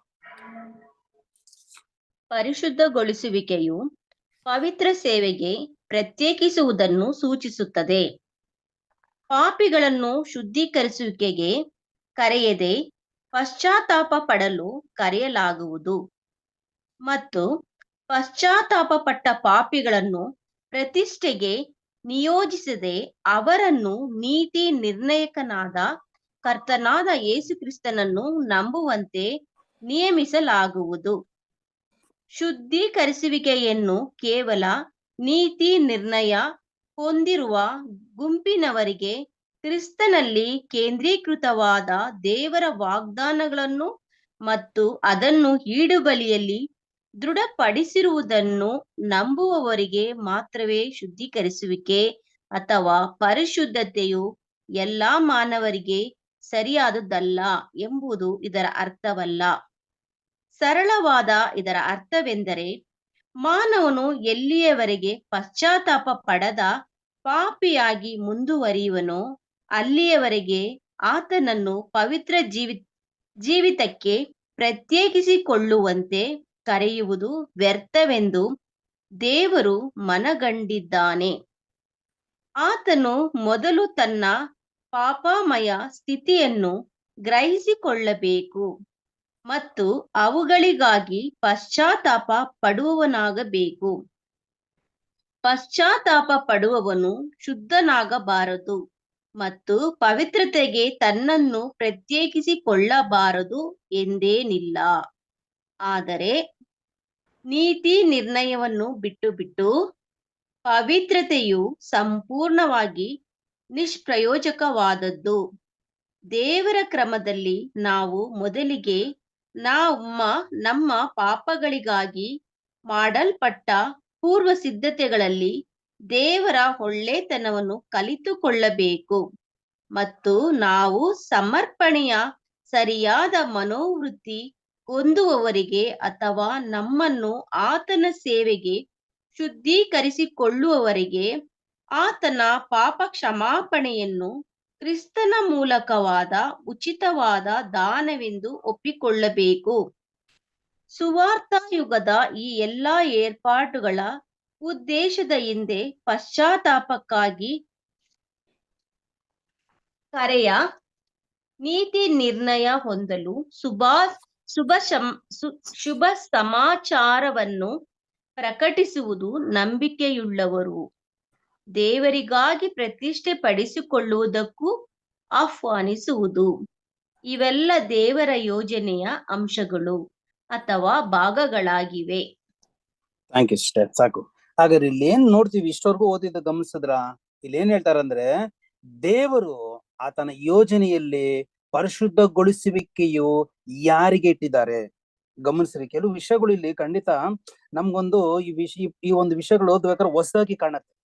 ತುಂಬಾ ಸಹೋದರರು ಬರೆಯುವಾಗ ತುಂಬಾ ನಮ್ಗೆ ಈ ಪಾಯಿಂಟ್ಗಳು, ಒಂದೊಂದು ಪಾಯಿಂಟ್ಗಳು ಏನಾಗತ್ತೆ ಅಂದ್ರೆ ತುಂಬಾ ಹೊಸದಾಗಿ ಕಾಣುತ್ತೆ. ಏನ್ ಹೇಳ್ತಾರೆ, ದೇವರು ಆತನ ಯೋಜನೆಯಲ್ಲಿ ಪರಿಶುದ್ಧಗೊಳಿಸುವಿಕೆಯು ಯಾರಿಗೆ ಇಟ್ಟಿದ್ದಾರೆ ಅಂದ್ರೆ ಪಾಪಿಗಳಿಗೆ ಇಟ್ಟಿದಾರಾ? ಖಂಡಿತ ಪಾಪಿಗಳಿಗೆ ಇಡಲಿಲ್ಲ. ನೋಡ್ರಿ ಯಾವ ತರ ಇದೆ. ಬಟ್ ಮುಂದೆ ನಾವು ನೋಡೋಣ. ಬಟ್ ಯಾವ ದೃಷ್ಟಿಯಲ್ಲಿ ಇದನ್ನ ನಾವು ಸಹೋದರರ ತುಂಬಾ ಆಳವಾದ ದೃಷ್ಟಿ ನಮ್ಮನ್ನ ಅರ್ಥ ಮಾಡಿಕೊಳ್ಳೋದಿಕ್ಕೆ ಖಂಡಿತ ನಮ್ಗೆ ಕಷ್ಟ. ಬಟ್ ಈ ಒಂದು ಪಾಠಗಳನ್ನ ಒಂದು ಸಾರಿಗೆ 2 ಸಾರಿ ಓದಿದ್ರೆ ಮಾತ್ರ ಏನಾಗತ್ತೆ ಅಂದ್ರೆ ನಮ್ಗೆ ಅರ್ಥ ಆಗತ್ತೆ ಯಾವ ದೃಷ್ಟಿ, ಮನೋಭಾವನೆ, ಅವರ ಒಂದು ಆಳವಾದ ಸ್ಥಿತಿ, ಯಾವ ಸ್ಥಿತಿಯಲ್ಲಿ ಅವರು ಬರ್ದಿದ್ದಾರೆ. ಇದನ್ನ ನಾವು ತುಂಬಾ ಸೂಕ್ಷ್ಮವಾಗಿ ಗಮನಿಸಿ ನಾವು ಒಂದಕ್ಕೆ 2 ಸಾರಿ ಓದಾಗ ಮಾತ್ರನೇ ನಮ್ಗೆ ಅರ್ಥ ಆಗತ್ತೆ. ಹಂಗಾರೆ ಪರಿಶುದ್ಧಗೊಳಿಸುವಿಕೆಯು ಯಾರಿಗಿಟ್ಟಿದ್ದಾರೆ ಅಂತ ಹೇಳಿದ್ರೆ ಪಾಪಿಗಳಿಗಿಟ್ಟಿದಾರ? ಖಂಡಿತ ಇಡ್ಲಿಲ್ಲ ಅಂತ ಹೇಳ್ತಾರೆ. ಹಾಗಾದ್ರೆ ಯಾರಿಗಿಟ್ಟಿದ್ದಾರೆ?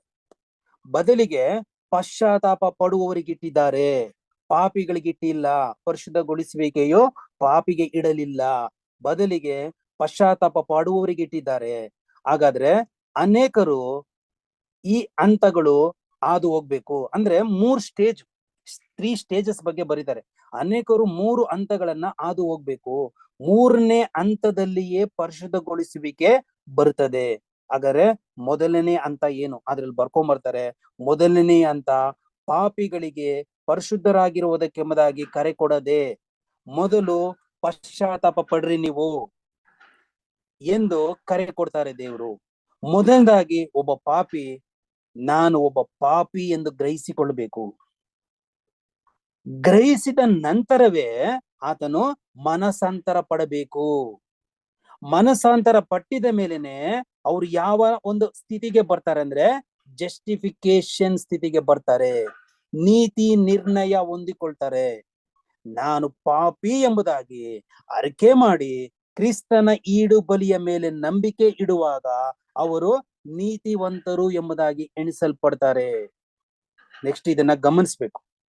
ಯಾರು ನೀತಿವಂತರ ಸ್ಥಿತಿಯನ್ನ ಹೊಂದಿಕೊಳ್ತಾರೋ ಅವರಿಗೆ ದೇವರು ಪರಿಶುದ್ಧಗೊಳಿಸುವಿಕೆಯ ಸ್ಥಿತಿಯನ್ನ ಅನುಗ್ರಹಿಸ್ತಾರೆ. ನೋಡ್ರಿ, ಪಾಪಿಗಳಿಗೆ ಅಲ್ಲ. ಮನಸಾಂತರ ಪಟ್ಟು ನಾನು ಒಬ್ಬ ಪಾಪಿ ಎಂಬುದಾಗಿ ಮನವರಿಕೆ ಮಾಡಿ ಯೇಸು ಕ್ರಿಸ್ತನ ಈಡು ಬಲಿಯನ್ನ ನಂಬಿ ಯಾರೆಲ್ಲ ಜಸ್ಟಿಫಿಕೇಶನ್ ನೀತಿಯನ್ನ ಹೊಂದಿಕೊಳ್ತಾರೋ ನೀತಿವಂತರಾಗಿ ಆದ್ಮೇಲೆ ನೆಕ್ಸ್ಟ್ ಪ್ರೊಸೆಸ್ ಏನೆಂಬುದಾಗಿ ಹೇಳುವಾಗ ಪರಿಶುದ್ಧಗೊಳಿಸುವಿಕೆಯ ಸ್ಥಿತಿಯನ್ನ ದೇವರು ಅವರಿಗೆ ಅನುಗ್ರಹಿಸ್ತಾರೆ. ಹಾಗಾದ್ರೆ ಡೈರೆಕ್ಟ್ ಆಗಿ ಪಾಪಿ ಹತ್ತಿರ ಹೋಗಿ ನೀವು ದೇವರಿಗೆ ಬಲಿಯನ್ನ ಅರ್ಪಿಸುವುದು ಎಂಬುದಾಗಿ ಹೇಳುವುದಕ್ಕೆ ಸಾಧ್ಯ ಇಲ್ಲ. ಅರ್ಪಿಸ್ರಿ ಎಂಬುದಾಗಿ ಹೇಳೋದಕ್ಕೂ ಸಾಧ್ಯ ಇಲ್ಲ.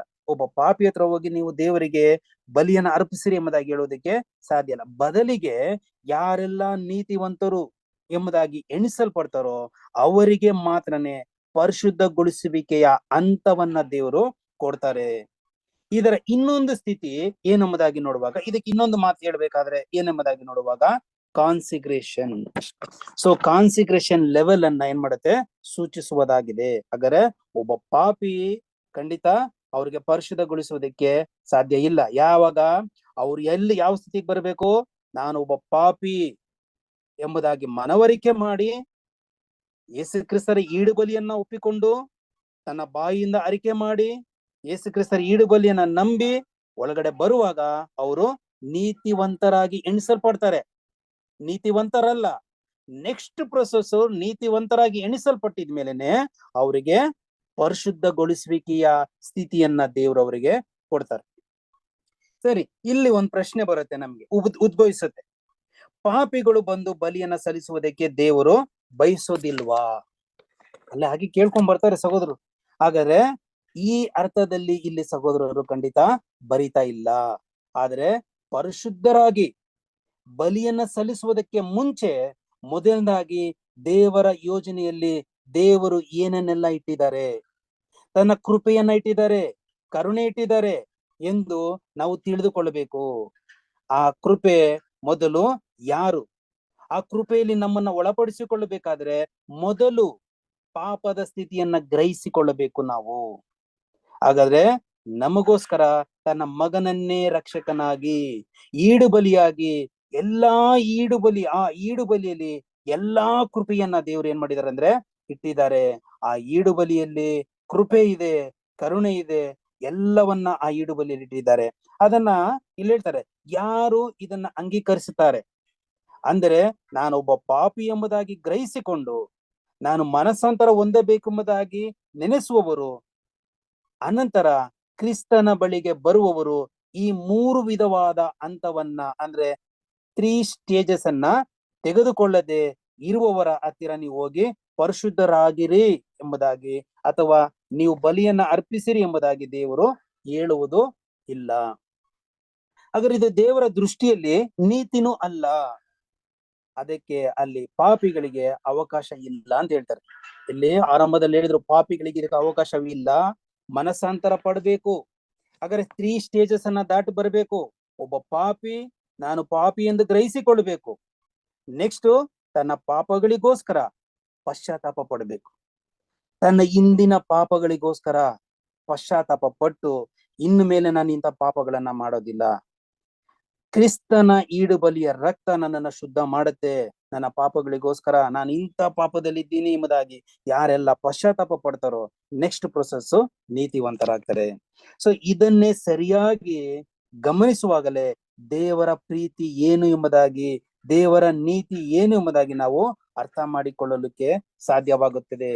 ಇಲ್ಲ ಅಂದ್ರೆ ಕ್ರಿಸ್ತನು ನಮಗೆ ಖಂಡಿತವಾಗಿ ಬರ್ಲಿಲ್ಲ. ಒಂದ್ ವೇಳೆ ಕ್ರಿಸ್ತ ನಮಗೆ ಬರ್ಲಿಲ್ಲ ಅಂದ್ರೆ ನಮಗೆ ಯಾವ ನಿರೀಕ್ಷೆನೂ ಯಾವ ಆಧಾರನೂ ಇರುತ್ತಿರ್ಲಿಲ್ಲ.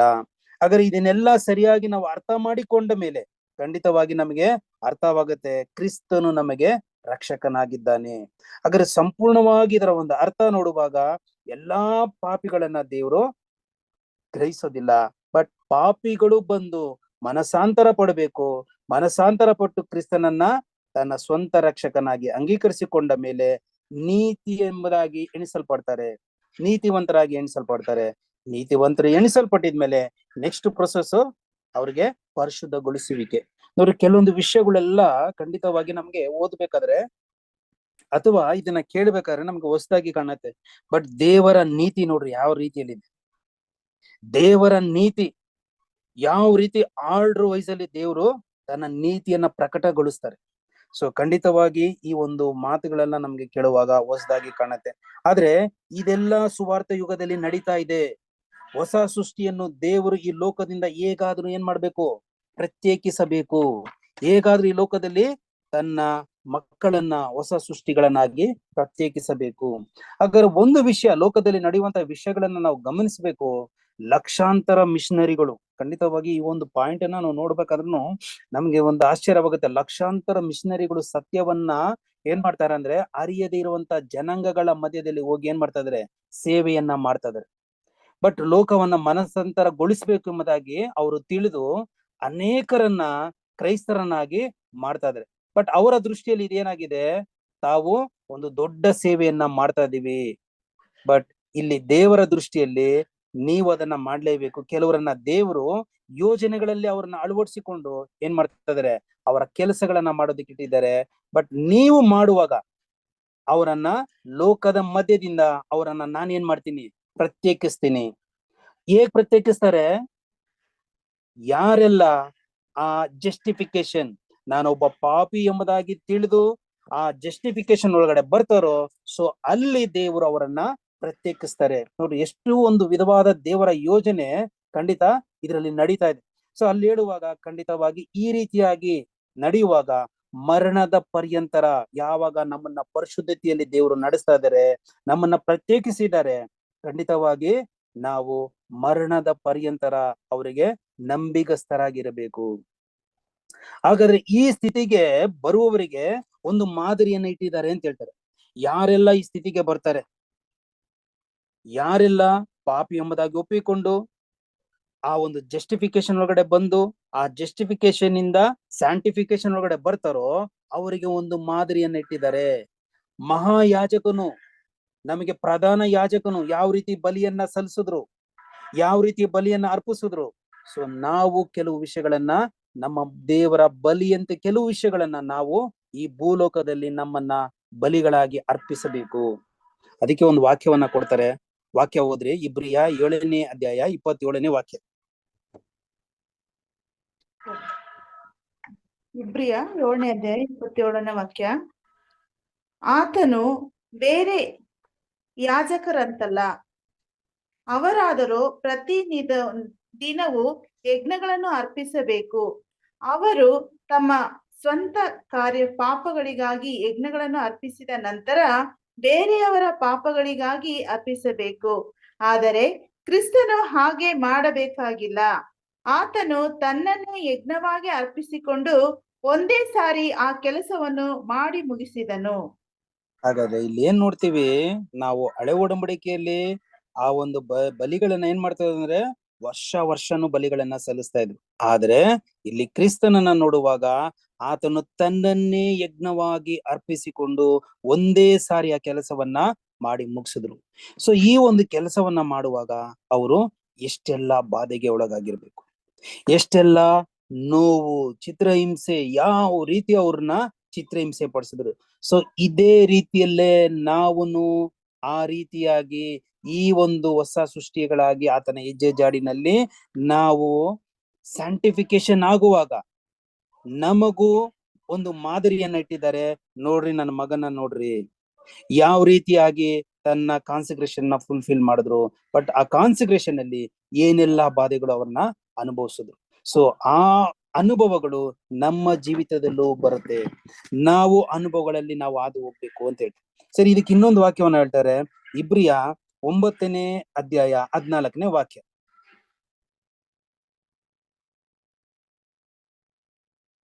ಓದಿಷ್ಟ.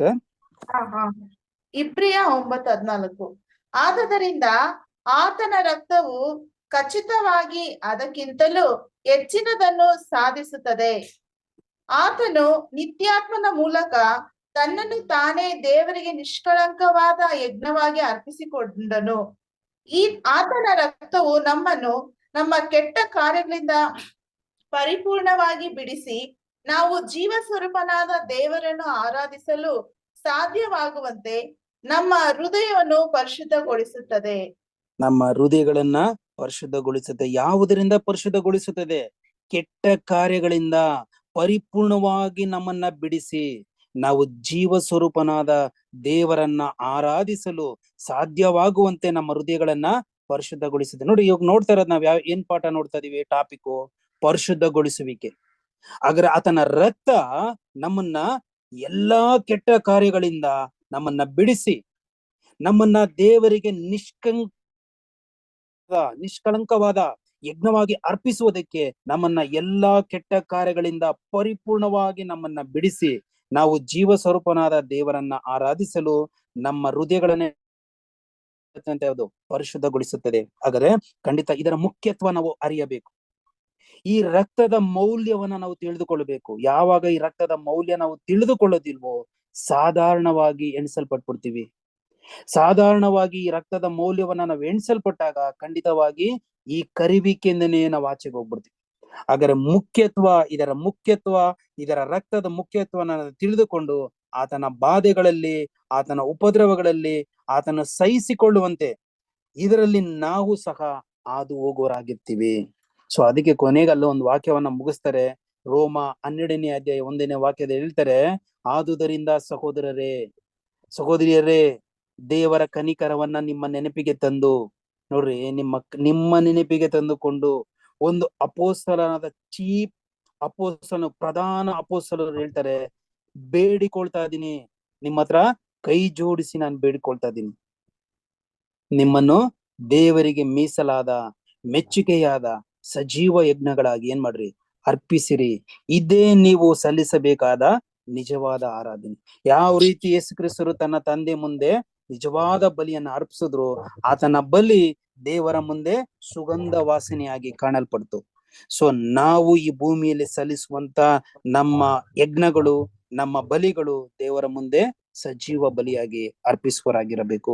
ದೇವರ ಮುಂದೆ ಸುಗಂಧ ವಾಸನೆಯಾಗಿ ಕಾಣಲ್ಪಡೋದಿಕ್ಕೆ ದೇವರು ತಾನೇ ನಮಗೆ ಸಹಾಯ ಮಾಡ್ಲಿ. ಸೊ ಇದು ಕಂಟಿನ್ಯೂ ಭಾಗ ಬರುವಂತ ವಾರದಲ್ಲಿ ನಾವು ಮಾಡೋಣ. ದೇವರು ತಾನೇ ನಮ್ಮನ್ನ ಆಶೀರ್ವದಿಸಲಿ. ಆಮೀನ್. Thank you brother. தேவன் நமக்கு சகோதரர் வாயிலா இன்னைக்கு அநேக வார்த்தைகளை கொடுத்திருக்காரு. கிறிஸ்து நமக்கு பரிசுத்தமானார் அந்த தலைப்பின் கீழாக அநேக வார்த்தை நமக்கு சகோதரர் வாயிலாக தேவன் நமக்கு கொடுத்திருக்காரு. அது என்ன, நம்ம சில அவரு விளக்கமா நம்ம கொடுத்துட்டாரு. இந்த சில விஷயங்களை கூட நம்ம பார்க்கலாம். இயேசு கிறிஸ்து அவருடைய புண்ணியத்தினாலும் அவருடைய ரத்தத்தினால்தான் நம்ம பரிசுத்தமாக்கிக்கிறோங்க அப்படின்னு கூட நம்ம பார்த்தோங்க. நமக்கு அவர் நீதிமானா கூட இருக்கிறாரு அப்படின்னு கூட நம்ம பார்த்தோங்க. நம்ம நீதிமானாவதுக்கு கூட அவரோட புண்ணியம் நமக்கு தேவைப்பட்டுச்சு. அது போல அவருடைய சரீரத்துல அங்கமாவதற்கு கூட அவருடைய ராஜரீக ஆசாரியத்திற்கு அவரை ஏற்றுக்கொள்வதற்கும் நம்முடைய அழைப்பையும் தெரிந்து கொள்வதற்கும் நம்ம உறுதிப்படுத்திக்கலாம். அதுக்கு அவருடைய உதவி நமக்கு தொடர்ந்து தேவைப்படுது அப்படின்னு கூட நம்ம பார்க்கலாம்.